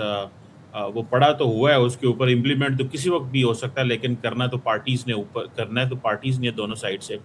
मुझे लगता ये है कि सिचुएशन आउट ऑफ कंट्रोल है। इवन कि आपने देखें हौथीज़ जो हैं, आज उन्होंने सऊदी टैंकर्स के ऊपर हमला किया है। कल पाकिस्तान के दफ्तर खारजा ने एक बड़ी सख्त स्टेटमेंट जारी की कि पाकिस्तान के जो मैरीटाइम इंटरेस्ट हैं, अगर उनको कॉम्प्रोमाइज़ करने की कोशिश की गई तो जारी बात है पाकिस्तान अपना हक रखता है रिस्पॉन्ड करने का। तो सिचुएशन इस हद तक आ गई है। दूसरी तरफ ईरान ये समझता है कि स्टेट ऑफ हार्मुज़ से तो चीज़ें नॉर्मल हैं दुनिया के अंदर, तो क्यों ना अगर मैं डायरेक्ट शायद चीज़ें अगर गल्फ ऑफ एडन या ये रेड सी साइड पे खड़ा करूँगा तो उसकी इम्प्लीकेशन और होंगी। अब हौथीज़ जो हैं वो उसमें इन्वॉल्व हो गए हैं, और अगर हौथीज़ इसमें इन्वॉल्व हैं, वो मना कर रहे हैं कि जी हम सऊदीज़ का जो है वो मैरीटाइम ब्लॉकेट कर रहे हैं, तो जारी बात है ग्लोबल सप्लाई चेन इससे कॉम्प्रोमाइज़ हो सकती है। और भी जो ट्रैफिक जो स्विस कैनाल और ऊपर से मेडिटेरेनियन और यूरोप और अटलांटिक से होकर अमेरिका जाती थी, वो सारी ट्रैफिक जो है वो कॉम्प्रोमाइज़ होगी। इवन के साउथ ईस्ट एशिया और यहाँ पे भी जो ट्रैफिक आती थी इंटरनेशनल, वो भी कॉम्प्रोमाइज़ होगी। तो मेरा ख्याल है ईरान समझता है कि सिचुएशन जो है उसको थोड़ा सा मज़ीद इस तरह किया जाए कि जो ब्लॉकेड है वो अगर गल्फ ऑफ ईडन और इस साइड पे होगा हौथीज़ के ज़रिए, तो शायद दुनिया की अटेंशन ज़्यादा इस तरफ आएगी। क्योंकि इस वक्त इंटरनेशनल कम्युनिटी ऑलमोस्ट साइलेंट है। कोई मुल्क ऐसा या ग्रुप या ग्रो ऐसा नहीं है जो कोशिश कर रहा हो या जिसने कोई बहुत लंबे चौड़ा जो है वो प्रेशर डाला हो दोनों साइड्स पे। प्रेसिडेंट ट्रंप के पास खुली चॉइसेस हैं, वो जो मर्जी करें। और कहा तो ये जा रहा है कि ट्रंप साहब की ये जो पूरी की पूरी प्रेसिडेंसी है ये कंज्यूम हो जानी है इसी जंग के अंदर। क्योंकि रिसेंटली आपने देखा कि जैसे ही ट्रंप साहब ने ये दोबारा बम्बार्डमेंट शुरू की, आपको नज़र आएगा कि कोई बात बनती नज़र नहीं आ रही, कोई डायलॉग की तरफ चीज़ें नहीं चल रहे, कोई जैसे वो कहते हैं ना, थोड़ी बहुत बात चली कि कहीं ना कहीं पे जंग को रोका जाए, लेकिन कोई सीज फायर की तरफ बात नहीं चल रही। तो मेरा ख्याल है कि वो ये समझते हैं कि हमें मैसिव बम्बार्डर, आज तो आपको पता है B-1 जो बॉम्बर है उसका भी इस्तेमाल किया गया है। This is what the Americans are saying. तो सिचुएशन आउट ऑफ कंट्रोल होती जा रही है। कोई जो ट्रेडिशनल जो सपोर्टर्स थे कि जी सीज फायर करवाया जाए, पाकिस्तान, कतर वगैरह, वो भी जारी बात है उस तरह रोल तो प्ले करना चाहते हैं, लेकिन ऑलरेडी जो एस्टैब्लिश्ड MOU है अगर उसकी खिलाफ वर्जियाँ की गई हैं, जैसे कि ईरान ने पहले कतर के जहाज़ पे हमला किया, तो मेरा ख्याल है अभी आपने एक बात की कि बहुत से ममालिक जो है ना वो खामोश हैं, अब ऐसा कोई प्रेशर नहीं डाल रहा क्योंकि वो सबको समझ आ गई कि ये फरीकैन अपनी मर्जी कर रहे हैं और डोनाल्ड ट्रंप तो किसकी सुने ना, वो तो खैर किसी की सुनते भी नहीं है।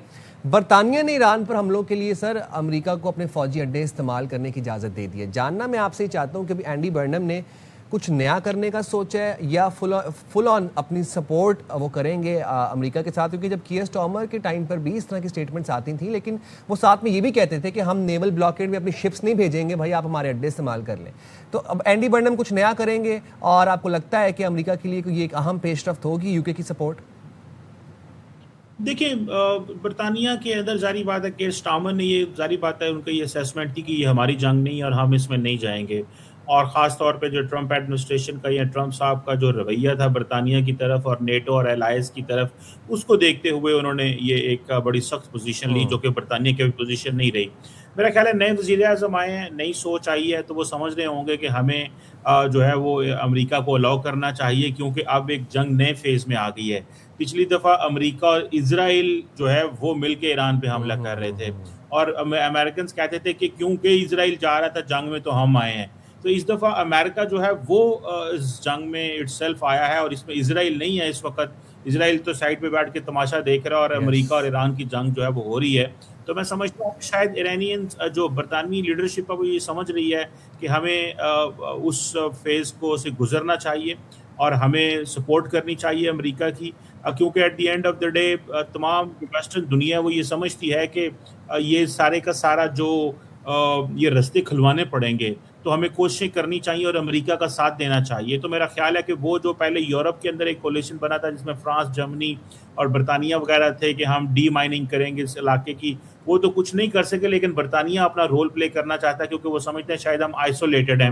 हम अमेरिका के पार्टनर भी हैं, नेटो के हिस्से भी में वो भी पार्टनर है, लेकिन हम आइसोलेटेड फील कर रहे हैं। तो मेरा ख्याल है उस एंगल से वो सोच रहे होंगे हमें कुछ करना चाहिए, लेकिन मुश्किल नज़र आता है। उसकी वजह यह है कि डोनाल्ड ट्रंप ने तो बड़ा क्लियरली कह दिया है कि हम अकेले सब कुछ कर सकते हैं और अमेरिका की मिलिट्री माइट और उनके पास ऐसे एसेट ज़रूर मौजूद हैं कि वो ईरान को बहुत ज़्यादा नुकसान पहुंचा सकते हैं। और ईरान को सोचना चाहिए इस चीज़ का कि अगर अमेरिकन को अगले 6 महीने साल इसी तरह मौका मिलता रहे और वो बम्बार्डमेंट करते रहें और 2 महीने 4 महीने भी करते हैं, तो उसकी बहुत लंबी चौड़ी कॉस्ट ईरानियंस को पे करनी पड़ सकती है।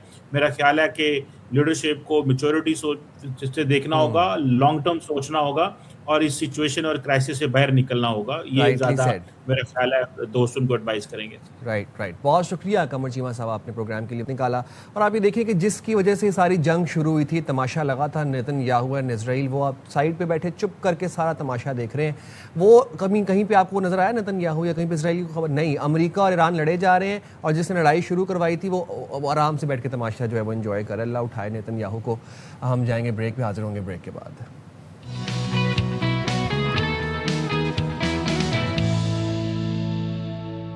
वेलकम बैक टू बाखबर सवेरा जनाब। And if you live somewhere near Karachi defence phase 6 और इन फेज 6 इटसेल्फ, तो आपने वहाँ पर एक गाड़ी अक्सर देखी होगी। अगर आपका वहाँ आना जाना होता है, आप वहाँ बैठे भी होते हैं, एक गाड़ी है जिसके ऊपर काफ़ी स्टिकरिंग हुई हुई है और काफ़ी आर्ट हुआ हुआ है। वो गाड़ी का जो ड्राइवर है वो अजीब व गरीब हरकतें करते हैं, आपने वहाँ पर देखा होगा। अब एक वीडियो मंजर आम पर आई है जो कि हम आपको ये मनाजिर दिखा रहे हैं। आप देखें कि ये एक शख्स है जिसकी गाड़ी के साथ गालिबन टच हो गई होगी एक डिलीवरी राइडर की बाइक। अब इसने क्या किया कि इन अंकल ने अपनी गाड़ी से निकाली हॉकी और पीछे पीछे भागे उस राइडर के, उसको गालियाँ निकालते रहे, मुख्तलिफ इक़साम की गंदी स्लर्स बोलते रहे, उसकी बाइक को तोड़ा, उसके पीछे हॉकी लेके भागते रहे। और ये माशाल्लाह से बाय स्टैंडर्ड्स भी आप देख लें, पूरी आवाम जो है वो खड़े होकर तमाशा देख रही है, जबकि एक इनोसेंट एक गरीब जो डिलीवरी राइडर है वो अपना आप बचा रहा है वहाँ पर अपनी बाइक को। वो भी बेचारा बेबस होकर देख रहा है, उसकी बाइक को तोड़े जा रहा है ये मुसलसल। इतना जलाल, इतना तैश, इतनी इंटॉलरेंस इस उम्र में अंकल क्यों है? आप कोई नौजवान, कोई जज्बाती तो शख्स कोई होता है ना, नौजवान होते हैं, जज्बात में बह जाते हैं। आपको इस उम्र में अंकल तहम्मुल से काम लेना चाहिए, टॉलरेंट होना चाहिए। आप ये क्या हरकत है? Either he is on some substance, he is consuming something, या फिर he is mentally sick.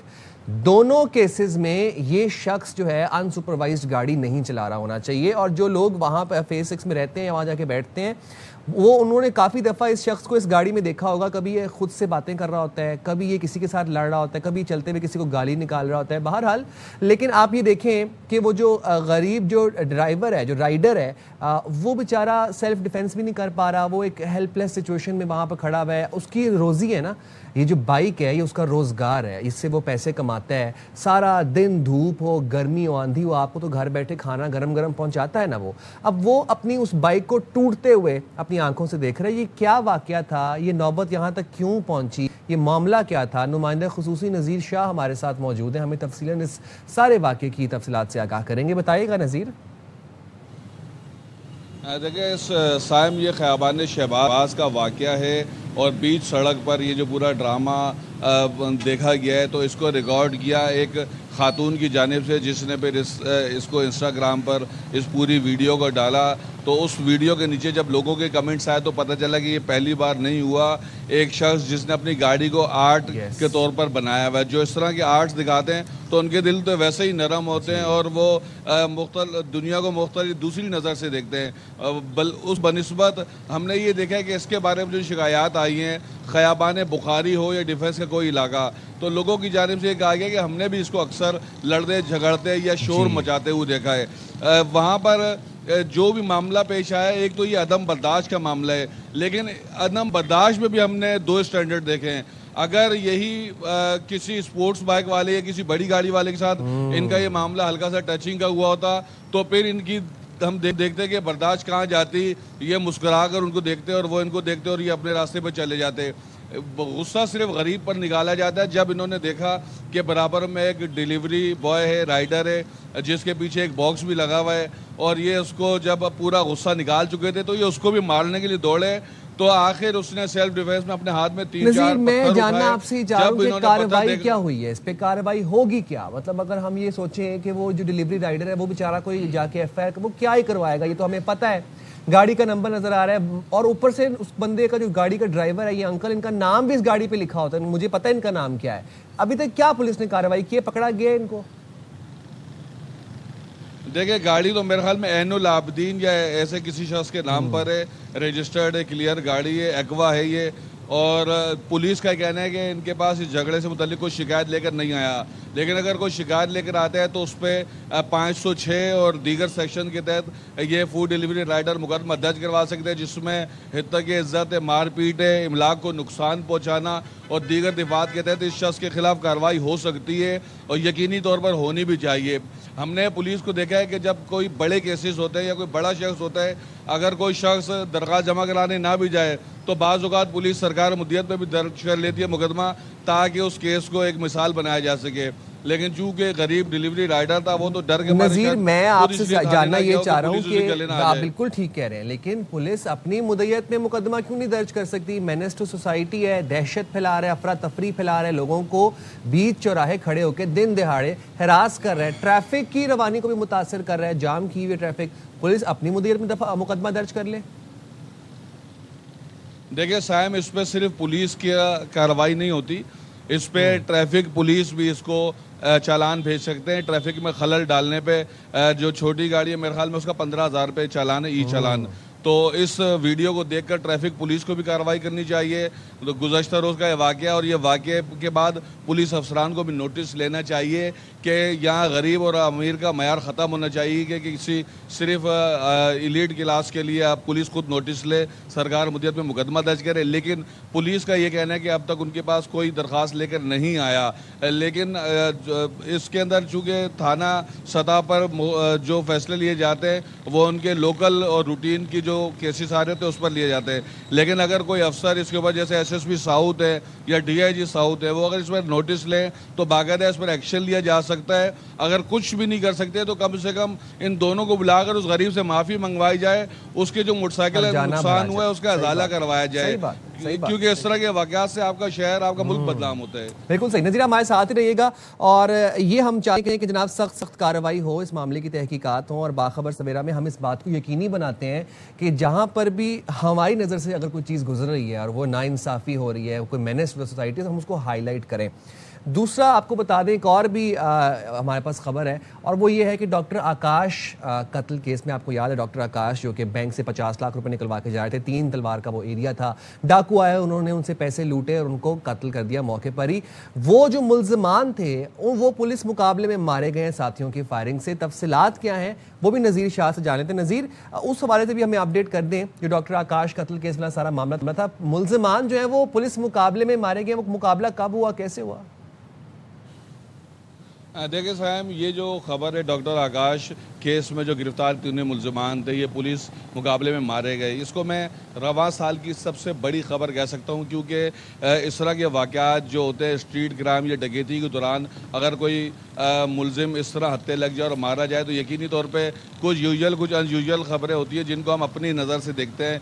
Investigative तौर पर भी हम देखते हैं कि अगर कोई मुलजिम गिरफ्तार हुआ तो उसके साथ क्या किया गया, और कोई अदम गिरफ्तार है तो उसकी गिरफ्तारी के लिए क्या किया गया। सबसे पहले डॉक्टर आकाश केस में पुलिस ने न सिर्फ सेफ सिटी बल्कि S4 और दीगर जदीद टेक्नोलॉजीज़ का सहारा लिया। इस केस में SHO जो शाह लतीफ़ थे, उनकी टीम की जानिब से भी, क्योंकि जब कोई बड़ा हाई प्रोफाइल केस हो जाता है तो पूरी कराची पुलिस उसके ऊपर लग जाती है, जिसके पास जो मालूमात होती है फराहम करता है। इसके अंदर पूरे सिंध पुलिस के कई ऐसे अफसरान हैं और थाने जिन्होंने इस केस में मदद की। आखिरकार इसके अंदर सुरेश, अनिल और रामचंद, ये तीनों गिरफ्तार हुए। इनको तफ्तीश के लिए मुंतकिल किया गया, केस SIU गया।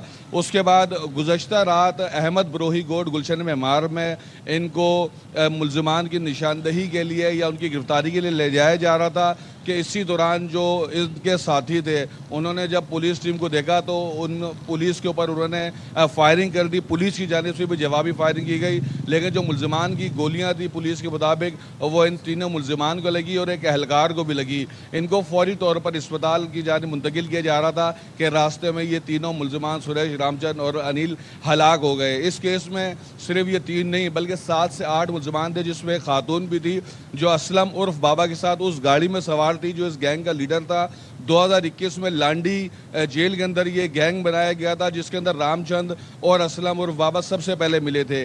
कायदाबाद के ये रहायशी है, उसी सराउंडिंग्स में ये वारदात, उसी सराउंडिंग में ये निकलते थे कराची के मुख्तलिफ इलाकों में वारदातें करने, और एक दिन में 2-2, 3-3 बैंकों के बाहर ये कैश स्नैचिंग की वारदातें करते थे। लेकिन अब जाकर ये 3 तो अपने अंजाम को पहुंच गए, अब बाकी 4 को या 5 जो है उनको पकड़ना बाकी है। जी बहुत शुक्रिया नज़ीर, आप हमें अपडेट कर रहे थे इस हवाले से। और ये डॉक्टर आकाश कत्ल केस का भी हमने आपको फॉलो अप बता दिया, और साथ ही साथ जो कराची के इलाके डिफेंस फेज 6 में जो वाक़या पेश आया जिसमें एक फ़ूड डिलीवरी राइडर के साथ नाइंसाफ़ी ज़्यादती की गई, उसके ऊपर तशद्दुद किया गया, उसको हिरासा किया गया, उसकी बाइक को तोड़ा गया। और ऑब्वियसली जब आप वो देखिए, जब बाइक को गिरी हुई है बाइक और उसको मार रहे हैं हॉकियों के साथ, तो फिर आप ये भी देखें ना कि वो जो बैग में जितना भी खाना होगा, जितनी उस बेचारे की डिलीवरीज होंगी, वो सब वेस्ट हो गई।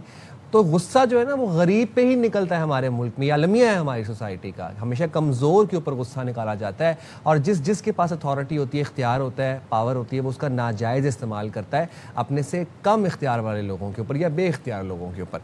मूविंग फॉरवर्ड जनाब, अब जो मैं आपको अगली स्टोरी बताने जा रहा हूँ ये बड़ी मज़े की है। वो मज़े की इसलिए है कि 2 बड़ी पार्टीज़, पाकिस्तान मुस्लिम लीग नून और पाकिस्तान पीपल्स पार्टी, ये जनाब हम देखते हैं कि विफाक में, इत्तेहाद में है।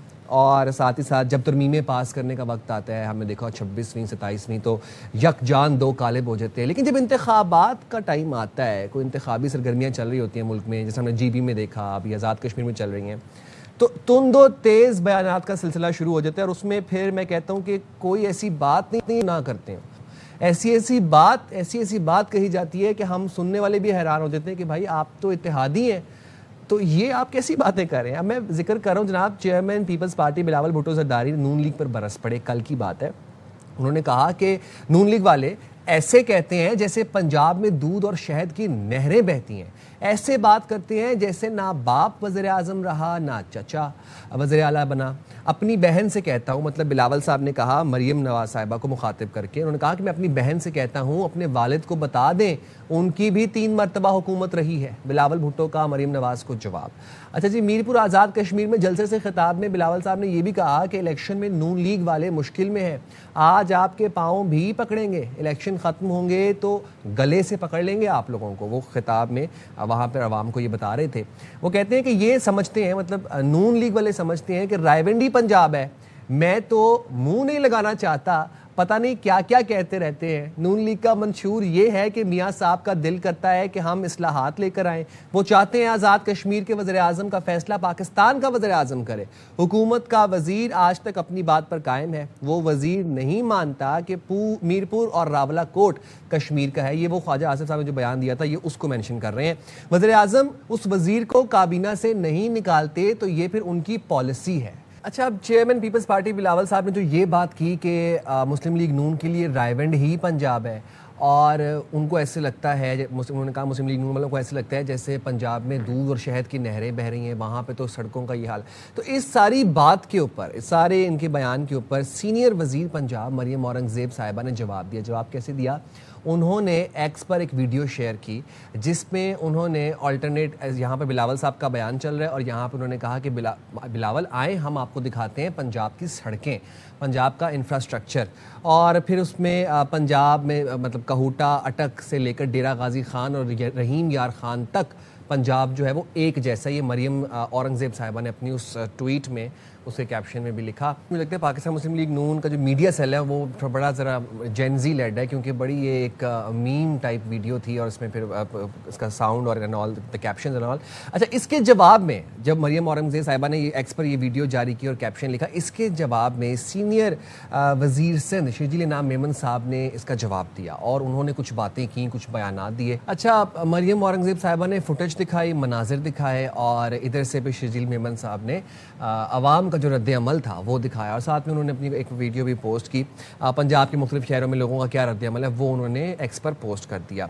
सादिया जावेद साहिबा तर्जुमान सिंध हुकूमत हमारे साथ मौजूद हैं, उनसे ज़रा बात कर लेते हैं। सादिया, बहुत शुक्रिया, आपने वक्त निकाला हमारे लिए। मुल्क की 2 बड़ी जमातें पाकिस्तान मुस्लिम लीग नून, पाकिस्तान पीपल्स पार्टी इत्तेहाद में बैठी हैं वफाक के अंदर, लेकिन जब भी कभी इंतखाबी सरगर्मियाँ होती हैं, हमने गिलगित में भी देखा, हमने अब कश्मीर में भी देख रहे हैं, ऐसे तुंदो तेज़ बयानात एक दूसरे के लिए दिए जाते हैं। लेकिन इस दफ़ा हम ये देख रहे हैं कि लफ्जी गोलाबारी के साथ साथ डिजिटल गोलाबारी भी हो रही है। ये इसकी ज़रूरत क्यों पेश आई Sadia? Thank you very much. देखें, गिलगित बल्तिस्तान में भी जब इलेक्शन कैंपेन हुई तो एक बड़ी माजरत के साथ कि मुस्लिम लीग नून हमेशा पाकिस्तान के शहरों को कंपेयर करने लगती है कराची से और स्पेशली लाहौर से। अच्छा। देखिए, दिखाने के लिए तो हम भी शाराए फैसल दिखा दें, शाराए भुट्टो दिखा दें, या जो मेन आर्टरीज हैं शहर की जो फुली डेवलप्ड हैं, हम भी वो 4 तस्वीरें रख दें, हैदराबाद का ऑटोबान रोड की तस्वीर रख दें। इस तरह वो, क्योंकि उनकी नज़र में पंजाब लाहौर है। आपने, क्योंकि अभी मैं देख रही थी जब आपकी रिपोर्ट चल रही थी, आपने पूरा पंजाब के मुख्तलिफ अजला डिविजन्स दिखाए जहाँ कोई डेवलपमेंट नहीं है और स्पेशली साउथ पंजाब जो फोकस नहीं है। अगर दावा करती हैं इस वक्त की हुकूमत के हम पंजाब में काम कर रहे हैं, तो वो लाहौर में ज़रूर काम कर रही है और लाहौर, पूरे पंजाब का बजट लाहौर में लगाया जाता है। तो जाहिर सी बात है आईना दिखाना बहुत ज़रूरी था। हर दफ़ा की तरह ये फैसला जो है वो क़यादत का था कि बिल्कुल उनको आईना दिखाया जाए, क्योंकि जब गिलगित बल्तिस्तान गए तो वहाँ भी इस शहर के लिए जो कि गरीब परवर शहर है, मैं हमेशा कहती हूँ कराची के मसाइल हैं, लेकिन कराची के मसाइल को नज़र में रखते हुए, उसकी आबादी को नज़र में रखते हुए उस तरह उसकी डेवलपमेंट बिल्कुल हम सादिया, मैं development पे आपकी काम इस बात से तो अग्री करता हूँ कि शाहराह भुट्टो आप लोग दिखा सकते हैं, वो एक्चुअली वाकई काबिल दीद है, मैंने उस पर ट्रैवल भी किया। लेकिन बाकी आपने कहा हम शाहराह फैसल भी दिखा सकते हैं, दिखाने को हम मेन जो है वो अपनी रोड्स दिखा सकते हैं। वो जो मरियम औरंगजेब साहिबा ने वीडियो अपलोड किया उसमें तो वो बिहाड़ी, वो डेरा गाजी खान, लैया, कहूटा, अटक, इन इलाकों में दिखा रहे हैं सड़कें डेवलप्ड बनी हुई, इंफ्रास्ट्रक्चर बना हुआ है। देखें वो दिखाती तो वही वो मेन आर्टरीज दिखा रही ना। कभी अंदरून जो इन शहरी जो ये शहर हैं इनके अंदरून इलाके, हमें भी पता है कि जो लाहौर का अंदरून इलाका है, जब चेयरमैन पाकिस्तान पीपल्स पार्टी बिलावल भुट्टो जरदारी ने 2024 में इलेक्शन लड़ा था लाहौर शहर से, जो वो अंदरून लाहौर है, जो उसके हालात हैं वो हमें भी पता है। 4 सड़कें दिखाने से पंजाब की डेवलपमेंट नहीं हो सकती। हमें पता है पंजाब का मेडिकल इंफ्रास्ट्रक्चर का क्या हाल है, हमें पता है कि पंजाब के छोटे शहरों का क्या हाल है, स्पेशली साउथ पंजाब। और कल तो चेयरमैन साहब ने खुद तकरीर में ये बात कही है कि जब मैं कहूटा वाले रास्ते से कश्मीर गया हूँ तो जो सड़क का हाल था, तो मरियम औरंगजेब साहिबा ने ज़रूर डिजिटल पोस्टिंग की है, कल मैंने देखी है उनकी, लेकिन उनको आईना दिखाना बहुत ज़रूरी है। अच्छा, उनको आईना दिखाना बहुत ज़रूरी था, आप कहती हैं। सादिया, ये तो हुस्न है जमहूरियत का, हम चाहते हैं कि एक्सरसाइज ऐसे ही कंटिन्यू रहे, एक दूसरे की जो खामियां हैं उनको पिन दिखाया जाए और उन पर फिर क्रिटिकल जो क्रिटिसिज्म है वो होना चाहिए, डायलॉग होना चाहिए। लेकिन ये सिलसिला जो है ये सिर्फ कश्मीर के इंतखाबात तक है, उसके बाद भी हम ये एक्सरसाइज होता देखेंगे, फिर दोबारा दोस्ती हो जाएगी, क्या होगा?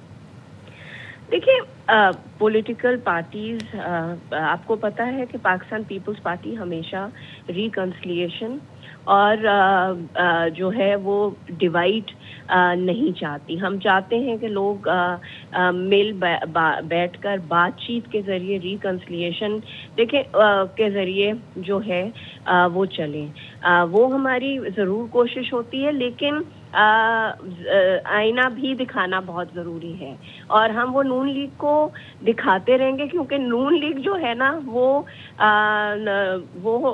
सोचती है कि जी हमें तो कोई कुछ कह नहीं सकता, हमें तो कोई कुछ बता नहीं सकता। लेकिन नहीं, हकीकत हम भी जानते हैं, पाकिस्तानी अवाम के आगे हकीकत आनी चाहिए। साउथ पंजाब, जब आपको याद होगा जब पिछले साल सैलाबी सूरत हाल कायम हुई थी तो साउथ पंजाब में क्या हालात थे, वहाँ लोगों को उस तरह फैसिलिएट नहीं किया गया था। मुझे ये बात आज तक नहीं समझ आती कि तख्ते लाहौर को क्यों पंजाब समझा जाता है। अच्छा। तख्ते लाहौर पंजाब नहीं है, पंजाब जो है वो रहीम यार खान से शुरू होता है और रावलपिंडी तक जाता है। ये सादिया, अब आपने जो बात की, मैं अगर आप एक्स के ऊपर पोस्ट करके मरियम औरंगजेब साहिबा को टैग करें तो मुझे लगता है कि वो इसका जवाब भी देंगे आपको। Thank you very much Sadia, आपने प्रोग्राम के लिए वक्त निकाला। नाउ मूविंग फॉरवर्ड हमारे पास एक अपडेट है और वो ये है कि बलूचिस्तान में फितनल हिंदुस्तान और फितनल खवारिज के खिलाफ ऑपरेशन ताकत से जारी है। फोर्सेस ने सोराब और मस्तोंग में इंटेलिजेंस बेस्ड ऑपरेशंस किए, जिनमें 10 दहशतगर्दों को जहन्नम वासिल किया गया। ISPR के मुताबिक सोराब में 7 खवारिज मारे गए और मस्तोंग में 3 दहशतगर्दों को हलाक किया गया। कार्रवाई के दौरान 2 खवातीन खुदकुश बमबार और 1 सहूलतकार को भी गिरफ्तार किया गया। ब्रिगेडियर रिटायर्ड मसूद अहमद खान साहब हमारे साथ मौजूद हैं। ब्रिगेडियर साहब, अब बात जो है वो यहाँ तक आ चुकी है कि ये खवातीन को भी अपने नाजायज़ जो इनके मनफी मफादात हैं उसके लिए इस्तेमाल कर रहे हैं, रियासत मुखालिफ प्रोपोगंडे के लिए, शर फैलाने के लिए, बच्चों की जहन साजी तो ये कर ही रहे थे। अब खवातीनों को भी ट्रेनिंग दी जा रही है कि वो दहशत गर्द बने और उनको खुदकुश बमबार बनाया जा रहा है। जी हाँ, देखिए बड़ी अनफॉर्चुनेट डेवलपमेंट है अगेंस्ट दी बलोचिस्तान के ट्रेडिशन, रवायात और उनके जो अकदार हैं उनके बरखिलाफ। जिस तरह ये मजीद ब्रिगेड वाले जहन साजी कर रहे हैं, जब ब्लैकमेल कर रहे हैं, जो प्रेशराइज कर रहे हैं और उनको यूज़ कर रहे हैं, जिससे ये अभी पकड़ी गई है। और पास में शहरी Baloch was the first one जिसने खुद का हमला किया, फिर सुमैया थी और फिर बहुत सारी पकड़ी भी गई। अदिला बलोच की हमने कहानी भी सुनी और एक नौजवान थी वो पकड़ी गई थी और बहुत सारी थी खवातीन थी, वो वुड भी सुसाइडल बम्बर्स थे। अनफॉर्चुनेटली जिस तरीके से ख़वातीन का इस्तेसाल किया जा रहा है बाई फितरल हिंदुस्तान, और ख़ास तौर पे जो कल का जो वाक़या हुआ है और जिसमें कुछ इन्होंने एक बस पे फायरिंग की है, और ख़ास तौर पे जब आप क्वेटा से निकलते हैं तो ये पहले मस्तूंग है, मस्तूंग के बाद ये खट कोचा है, मंगुचर है, कल्लात है, और उसके बाद फुलदार का इलाका है। तो इस बेल्ट में हमने रिसेंटली देखा है कि दहशतगर्दी के वाक़यात हुए हैं जिसमें बसों पे फायरिंग की गई है। और देखें कि जब ये वाक़या होता है तो फिलहाल हिंदुस्तान हो, ये उनका मकसद होता है, उनके जो हैंडलर्स हैं राह वाले कहते हैं कि आपने सिचुएशन क्रिएट करनी है, खबर बनानी है, खौफ पैदा करना है। सो दैट्स वाई इस तरह पैसेंजर बसों पे, और पास में अगर मुसाखेल में हमें याद है यहाँ पे 30 नॉन लोकल्स थे वो शहीद कर दिए गए थे, 10 बसें जलाई गई थी, और इसी तरह मस्तोंग में भी कल 3 जो LNG के बॉजर्स थे वो भी जलाए गए। सो दी मेरा ख्याल है मोस्ट इम्पॉर्टेंट है तो इंटेलिजेंस की बात होती है कि लोकल लेवल पे, डिस्ट्रिक्ट लेवल पे आपका क्या रिएक्शन था, आपकी पुलिस क्या कर रही थी, आपकी लेवीज क्या कर रही थी, बहुत इंपॉर्टेंट है। उसके बाद आपका क्या रिएक्शन था। हर टाइम एक्सपेक्टेशन की जाती है कि आर्मी आएगी, FC आएगी, और पास में ऐसे वाकयात में जिसमें लेवीज वहां पे मौजूद थी, 500 मीटर पे थी, दैट डिड नॉट रिएक्ट, लेकिन FC वहां पे पहुंच गई थी। आर्मी आती तो आर्मी या FC तो ऑर्डर्स के वेट नहीं करती है। सो दैट्स वाई कंसेप्ट दिया गया था कि अज़्म इस्तेहकाम के अंडर तमाम जो है डिस्ट्रिक्ट एडमिनिस्ट्रेशन है, उसके अलावा पुलिस के लोग हैं, लेवीज के लोग हैं, जुडिशरी, हर एक को अपना काम करना चाहिए। और अकॉर्डिंगली चैलेंज तो वहाँ पे है, परसिस्टेंट चैलेंज है वहाँ पे, लेकिन लोकल फैसिलिटेटर है उनको आइडेंटिफाई करना होगा। बेस्ट ऑफ ऑपरेशन भी अंडरस्टैंड दैट इज अफगानिस्तान, वहाँ से आ रहे हैं, लेकिन देखें कि एक चैलेंज है, Balochistan is 43% of Pakistan, so it is very difficult कि हर इंच कोने में आप जाके सिक्योरिटी फोर्सेस को रख सकें, मुमकिन नहीं है। और फिर देखें फोर्सेस कम है, एरिया बहुत ज़्यादा है, और आबादी नहीं है, रगड़ टेरेन है और वैलीज हैं, फिर लोकल जहाँ पे फैसिलिटेशन भी हो तो मुश्किलात वहाँ पे पैदा होती है। लेकिन ये है कि एक जंग है, एक तवील जंग है, और इनिशिएटिव हमेशा दहशतगर्द के पास होता है जिससे ज़्यादा कैजुअल्टीज के चांसेस हैं। करेक्ट। लेकिन पाकिस्तान का अज़म है कि जी we will elimination is the ultimate objective. Correctly said. Masood साहब, ये जो फितनल खवारिज, जो फितनल हिंदुस्तान है, ये मज़हब का बड़ा प्रचार करते हैं, ये गैर शरई फतवे लेके उसको इस्तेमाल करते हैं नाजायज़ अपने मफादात के लिए। कौन सा मज़हब इनको इस बात की इजाज़त देता है, तरगीब देता है कि ये ख़वातीन को खुदकुश बम्बार बनाएं और फिर उन ख़वातीन को भेजें जाके वो इनोसेंट सिविलियन आबादियों के अंदर अपने आप को बॉम्ब कर लें? अब ये जो इंटेलिजेंस बेस्ड ऑपरेशंस हो रहे हैं जिनमें चुन चुन के दहशतगर्दों को जहन्नम वासिल किया जा रहा है, इसमें FC भी है सर, ये मुश्तरका ऑपरेशंस हैं, इसमें पुलिस भी है, इसमें सिक्योरिटी फोर्सेस भी हैं, इसमें ज़िला इंतज़ामिया भी मुतहरिक है। आपको लगता है कि ऑपरेशंस अब कंक्लूसिव होंगे? जी आप देखें, जो ऑपरेशन शाबान है वो basically north east of Quetta है, वो कंसंट्रेशन है। हिना ओड़क जियारत वाली साइट है, हरनाई वाली साइट है, संजाबी वाली साइट है, और फिर वहाँ पे दुकी है, कोहलू के एरियाज लगते हैं, सिब्बी लगती है। तो इस पे लेकिन वो शाबान माउंटेन्स के वो कॉम्बिंग ऑपरेशन जारी है, और वहाँ पे कामयाबी के साथ वो ऑपरेशन जारी है। और mostly the focus is on फितनल ख्वारिश शाबान में। कुछ एरियाज में फितनल हिंदुस्तान भी मौजूद हैं, लेकिन जो ये एरियाज हैं टू द साउथ, और जिसमें ये मस्तूम का एरिया है, फुलदार का एरिया है, तो इसमें ये फितनल हिंदुस्तान के हैं। तो सिर्फ देखें कि है दहशतगर्द कम है, लेकिन खबर बनाते हैं, इम्पैक्ट क्रिएट करते हैं। फिर जिस तरह इंडियन मीडिया उसको उठाता है, अफगान मीडिया उठाता है, सोशल मीडिया में खबर लगाते हैं और उसको प्रोजेक्ट किया जाता है और उसको मैक्सिमम लोगों को फैलाया जाता है। सो उससे खौफ हरास, एक पैनिक क्रिएट किया जाता है। और देखें ना, इसमें भी कोशिश यही की जाती है कि दिस इज, आप जब क्वेटा जाते से कराची जाते हैं, हाईवे है, और इस पर आप इस तरह के वाकयात करेंगे तो उससे खौफ पैदा होगा। तो दैट्स वाई मेरा ख्याल में जिम्मेदारी यही बनती है कि सबका रोल है, डिस्ट्रिक्ट एडमिनिस्ट्रेशन की भी रोल है, और इंटेलिजेंस वहाँ पे मजबूत करनी होगी, CTD भी है, और इसके बाद पुलिस भी है, लोकल एडमिनिस्ट्रेशन भी है। तो मेरे ख्याल में वो चीज़ें मनज़म करने के, but it will take time. हम कह सकते हैं जंग है और तवील जंग होगी, और ऑलरेडी एक दफ़ा हम शिकस्त दे चुके थे, लेकिन दोबारा तालिबान के आने के बाद से हमने तेज़ी देखी। अफगानिस्तान की इन्वॉल्वमेंट है, इंडिया की इन्वॉल्वमेंट है, फैसिलिटेशन सब वहाँ से हो रही है। आप तो पैसे की गेम है ना, डॉलर्स दे रहे हैं। अब ये जो दहशतगर्द फितनल हिंदुस्तान है वो तो कोई बात नहीं कर रहे हैं ना, बलोच की राइट से या उसके बाद नहीं है। वो डॉलर्स मिल रहे हैं और उनके सामने डेड बॉडीज होनी चाहिए। और ब्रिगेडियर साहब, आपकी मौजूदगी का फ़ायदा उठाते हुए भी आपने जिक्र किया इंडियन मीडिया का, तो आप देख ही रहे होंगे इंडिया में इस वक्त क्या चल रहा है। और इंटरेस्टिंग बात ये है कि ये वही मोदी है जो पिछले साल तक ये कहता था कि पाकिस्तानी नौजवानों रोटी खाओ वरना मेरी गोली तैयार है। आज वही मोदी अपने मुल्क में 19, 20, 21, 22 साल के लड़के लड़कियों से, बच्चों से जलील हो रहा है। वही अमित शाह है, ये वही प्रधान है, और सब ये वही शक्लें हैं जो हमें धमकियां लगाते थे। आज अपने मुल्क में इनके क्या हालात हैं, गोदी मीडिया उसको कवर बिल्कुल नहीं कर रहा। आपको लग रहा है कि जो स्टूडेंट प्रोटेस्ट है सीजेपी की कोलैबोरेशन के साथ, और जिस तरह से सोनम वांगचुक वहाँ बड़े मुतहरिक हैं, मोदी ने अपना यूथ बैंक जो है वो डिस्ट्रॉय कर दिया, और 2029 के इंतखाबात में मोदी के पास अब मैंडेट नहीं बचा।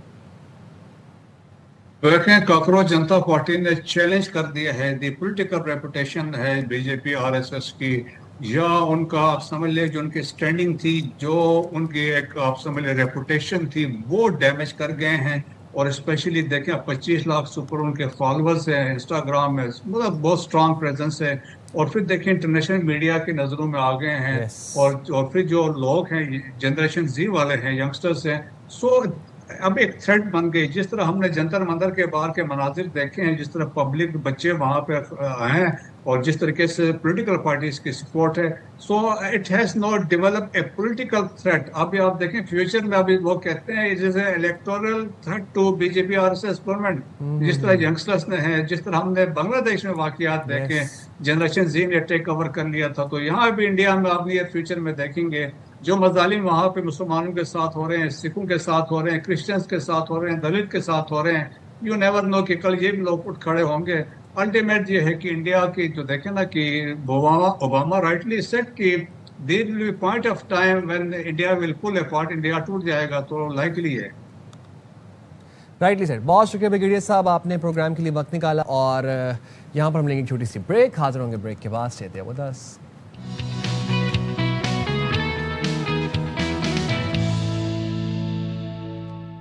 वेलकम बैक जनाब। और अब मैं आपको जो खबर बताने जा रहा हूँ वो बड़ी इंटरेस्टिंग है। वो जैसे जैसे डेवलप होगी आपको समझ में आ जाएगा कि क्यों इंटरेस्टिंग है। ये महकमा तालीम सिंध ने सरकारी स्कूलों में असातिज़ा और गैर तदरीसी अमले की हाज़िरी को, अटेंडेंस को जदीद बनाने के लिए चेहरे की शनाख्त पर मबनी निज़ाम मुतारिफ़ करवाने का फ़ैसला किया। मतलब अब जो टीचर्स की जो अटेंडेंस है वो फेस आइडेंटिफिकेशन से होगी। अच्छा जी, अब ये फैसला किया गया जबकि 1989 से 2020 तक भर्ती होने वाले मुलाजमीन की तालीमी इसनाद की जांच का अमल भी शुरू कर दिया है। अब उनकी जो सारी सर्टिफिकेशंस हैं वो भी चेक होंगी, जो उन्होंने जो भी क्वालिफ़िकेशंस हैं, उसकी जो असनाद हैं वो भी अब जनाब उसकी तस्दीक होगी। इसके बाद क्या हुआ, ये इंटरेस्टिंग चीज़ है। इसके बाद तकरीबन 15,000 असातिज़ा और गैर तदरीसी मुलाजमीन ने कबल अज़ वक्त रिटायरमेंट के लिए दरख्वास्तें जमा करवा दी। ज़राए के मुताबिक नए निज़ाम का मकसद गैर हाजिर मुलाजमीन की निशानदही और हाज़िरी के निज़ाम में शफाफियत लाना है, जबकि मुबैना जाली डिग्रियों वाले मुलाजमीन के ख़िलाफ़ भी कार्रवाई का फ़ैसला किया गया। तो उन्होंने कहा कि इससे पहले कोई कार्रवाई हो हमारे ख़िलाफ़, हम अर्ली रिटायरमेंट ले लेते हैं। ये मैं I am sorry, I am laughing, but this is a very serious situation. और बड़ी सैड और अनफॉर्चुनेट बात है कि इस ऐसे मुल्क में, जिस मुल्क में तालीम जो है वो आईनी हक है हर बच्चे का, और करोड़ों की तादाद में बच्चे जो हैं वो स्कूल से बाहर हैं आज के दिन भी, एज वी आर स्पीकिंग। और वो मुल्क है हमारा जहाँ पर गोश्त स्कूल हैं, गोश्त टीचर्स हैं, गोश्त पता नहीं क्या क्या है। ऐसे हालात के अंदर इस मुल्क के अंदर अब यहाँ पर एक और भी आपको बता दें कि ये भी एक फैक्टर है कि जनाब जाली असनाद हैं टीचर्स के पास, और वो जो है वो जाली असनाद के साथ ही बच्चों को पढ़ाए जा रहे हैं। तो जब असातिज़ा ही ऐसे फ्रॉड और स्कैम्स होंगे और तो वो बच्चों को क्या पढ़ाएंगे, वो क्या तालीम देंगे? आप बताएं कि एक ऐसा शख्स जो कि इतने सालों से, दहाइयों से झूठ बोल रहा है कि वो उसके पास फ़लाँ डिग्री है, वो बच्चों को सच की तलकीन कैसे देगा? वो बच्चों को अच्छी बात, सच की, हक की बात कैसे बताएगा? मैं ये बात सोच रहा हूँ। और जो बच्चे उससे पढ़ रहे होंगे वो बच्चे क्या परवरिश पा रहे होंगे?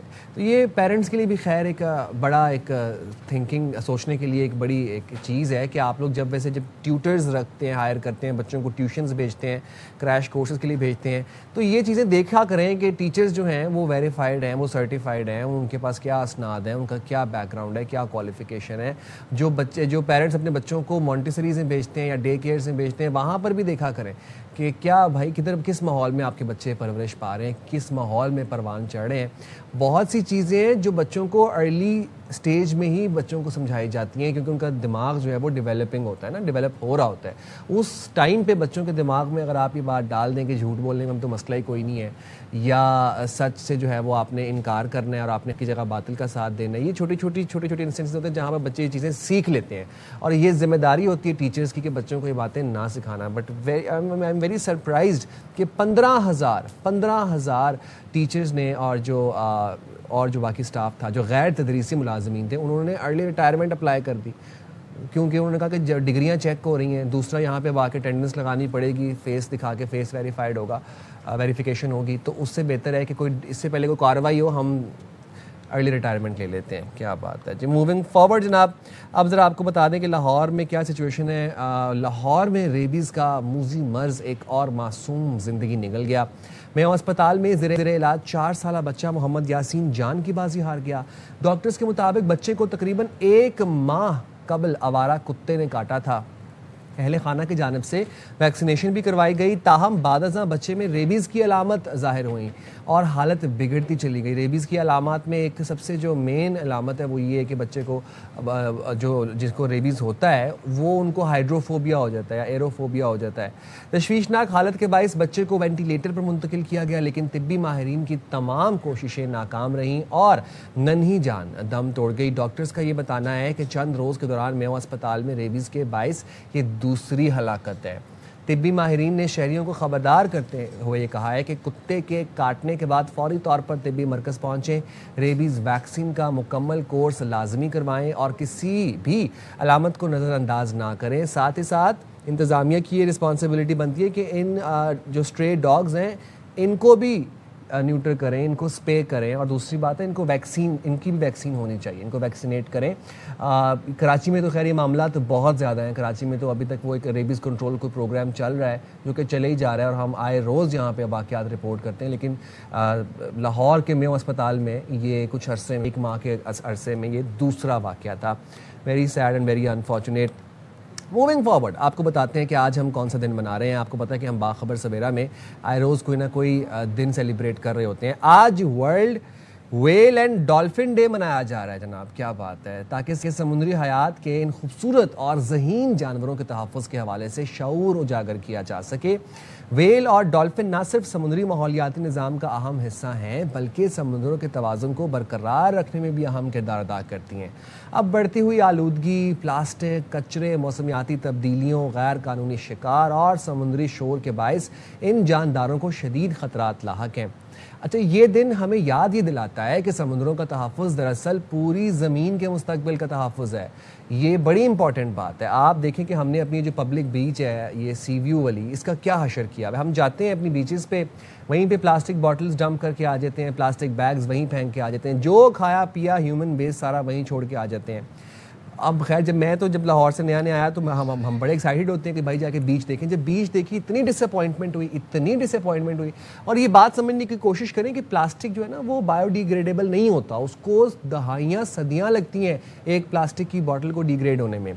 अब वो क्या होता है कि वो आहिस्ता आहिस्ता उसके ज़र्रात जो हैं वो पानी में रहते हुए वो आपके फूड चेन के अंदर दाखिल हो जाते हैं, क्योंकि जब वो मछलियों के अंदर जाते हैं, मछलियाँ फिर आप कंज्यूम करते हैं, वो पूरे फूड साइकिल के अंदर प्लास्टिक के ज़रात आ जाते हैं, कार्सिनोजेंस, फिर हमारी बॉडी के अंदर कैंसर को ट्रिगर करते हैं। ये बात एक दफ़ा नहीं, ये बात हम बारहा बता चुके हैं। तो प्लीज़ ह्यूमन वेस्ट फेंकने से अवॉइड करें, चाहे आप बीच पे जा रहे हैं, चाहे आप शुमाली इलाकों में जा रहे हैं, चाहे आप नारान का खान जा रहे हैं। आजकल तो वैसे भी मौसम कुछ इस तरह का, अब से कुछ देर पहले जो मौसम चल रहा था उसमें बहुत सयाहों ने रुख किया मरी का, फिर नारान का, कागान का, आगे तो जाते थे, तो वहाँ से भी ये मनाजिर देखने को मिलते थे कि जो खाया पिया वहीं पे फेंका है। बाबूसर टॉप की जो हालत हमने की हुई है, आप सोचें कि बाबूसर टॉप के इतना गंदा किया हुआ है, वहाँ पर जगह जगह कचरे का ढेर आपको मिलेगा।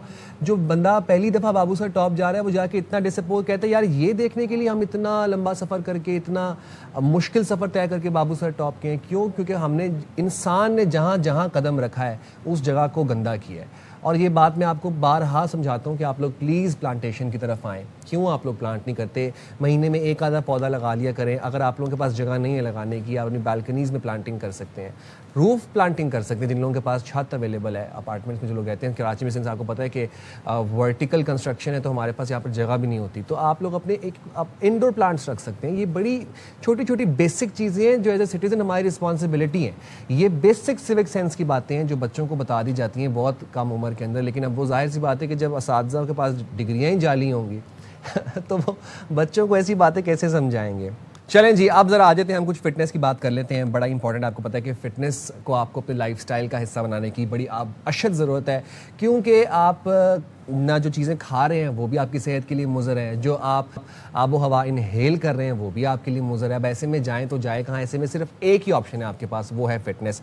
आज की मसरूफ़ ज़िंदगी में ज़्यादातर लोगों के पास जिम जाने का या वर्जिश करने का वक्त नहीं है। ये एक बहुत बड़ा मसला है, लेकिन तिब्बी माहिरीन का ये कहना है कि अगर रोज़ाना सिर्फ 15 मिनट भी दुरुस्त अंदाज में वर्जिश की जाए तो सेहत और फिटनेस में नुमाया बेहतरी लाई जा सकती है। हमारे आज के प्रोग्राम में माहिर फिटनेस ट्रेनर से हम गुफ्तगू करेंगे, आपको बताएंगे 15 मिनट की वर्जिश जो आपने करनी है उसमें आप क्या क्या कर सकते हैं, कौन सी आप एक्सरसाइजेज को अपना सकते हैं डेली और वो कब कब कर सकते हैं। गुफ्तगू के लिए हमारे साथ मौजूद हैं फिटनेस एक्सपर्ट रिजवान नूर। अस्सलाम वालेकुम। बहुत शुक्रिया रिजवान, आपने आज टाइम निकाला प्रोग्राम के लिए। ज़रा बताएं हमारे व्यूअर्स को 15 मिनट की एक्सरसाइज में वो क्या कर सकते हैं। देखिए हमारा तो ये माइंड सेट है ना कि भाई जिम जाना है, दोस्तों के साथ जाना है, प्री वर्कआउट मील लेनी है, फिर हमने कुछ पाउडर शाउडर भी पिएंगे, फिर आउटफिट आपके पास होना चाहिए, तो ये बहुत दिमाग के ऊपर लायबिलिटीज आ जाती हैं। तो फिर उसमें क्या होता है, जो इंसान जाने वाला भी होता है ना, वो भी बोलता है यार छोड़ो, इतनी कौन एग्जैक्टली।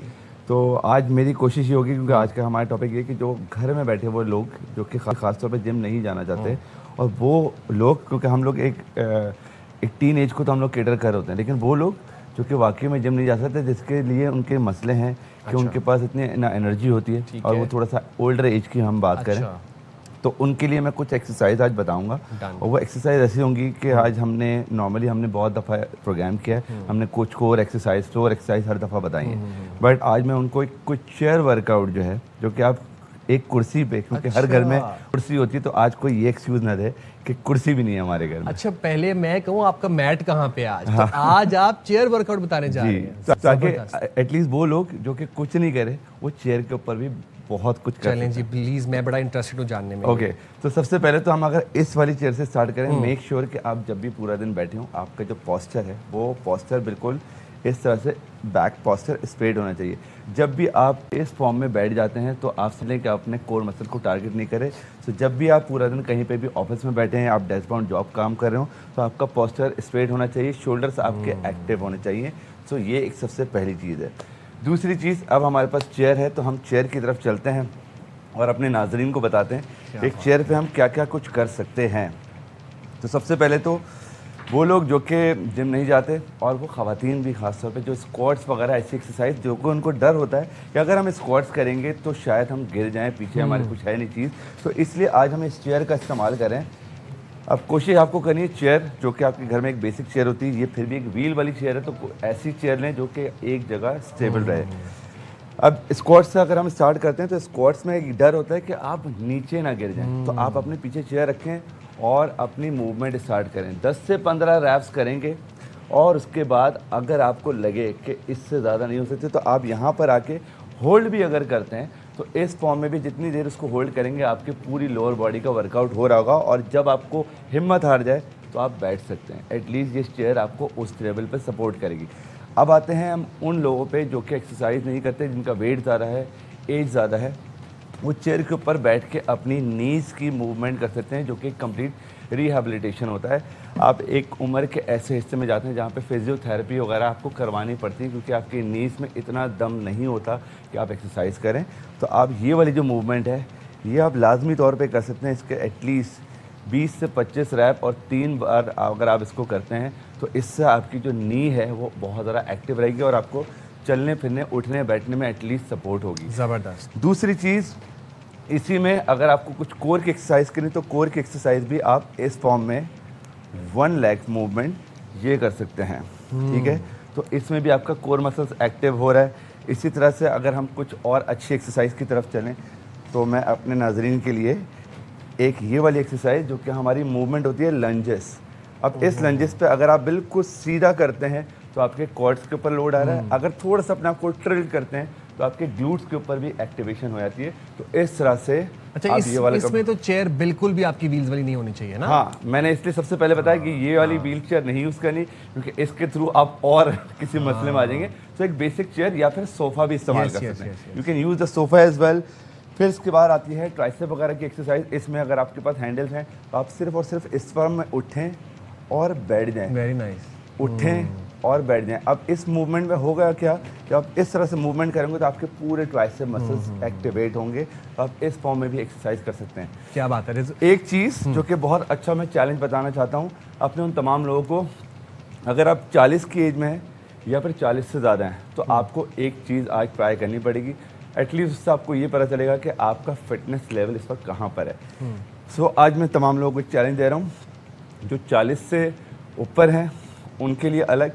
फिलहाल ये वाला जो चैलेंज है, अपनी एक लेग को सीधा रखेंगे, ठीक है, हाथ अपने शोल्डर पर रखेंगे और सिर्फ इस फॉर्म में एक बार खड़े होंगे और वापस से बैठ जाएंगे। अच्छा, इससे एटलीस्ट आपको ये पता चलेगा कि आपकी टांगों में अभी कितनी ताकत है, लवली, कि आप आगे कितना चल सकते हैं। और फिर वो लोग जो 40 से नीचे हैं, जो जिम शिम जाते हैं, सारी चीज़ें करते हैं, उनको यही एक्सरसाइज बगैर चेयर के और आपको इसी फॉर्म में पूरा नीचे बैठना पड़ेगा और फिर वापस से उठना पड़ेगा। तो इससे आपको ये पता चलेगा कि इस वक्त आपका फिटनेस लेवल क्या है। रिजवान, अब आप जरा यहाँ पे मुझे बता दें, मुझे ये बता दें, ये बड़ी ज़बरदस्त आपने एक्सरसाइजेस बता दी हैं। अब ये तो जो नौजवान है उनका मसला सिर्फ ये है कि वो बड़े डीमोटिवेटेड रहते हैं। और ये जो भी आपने ये जो एक्सरसाइजेस बताई है ना, अक्सर नौजवान तो इसमें ऐसे चक्कर भी आ जाते हैं उनको, वो आयरन लो होता है और विटामिन, हमारे तो ये वाले मसाइल हैं। थोड़ा सा वार्म अप वगैरह ज़रूर करें। ये जो है एक टेस्ट है ना, ये मैं आपको बता रहा हूँ, एक इंटरनेशनल कंपनी है जिन्होंने ये टेस्ट किया कि जो 40 से ज़्यादा वाले लोग हैं उनको एक टेस्ट में ये सिर्फ जाहिर किया कि हर डेकेड में, हर 10 साल में आपकी बोन डेंसिटी कम होती है। क्विकली ये बता दें कि नौजवान मोटिवेशन कैसे गैदर करें? मोटिवेशन कैसे गैदर करें? नौजवानों के लिए जिम्स खुले हुए हैं, जिम जाएं, अच्छा सा तगड़ा वर्कआउट करें। You can go for a good diet, सब कुछ अच्छा खाएं पिएं। जो एक ज़िंदगी का जो सबसे मसला है कि एक्सरसाइज करें और अच्छा खाएं।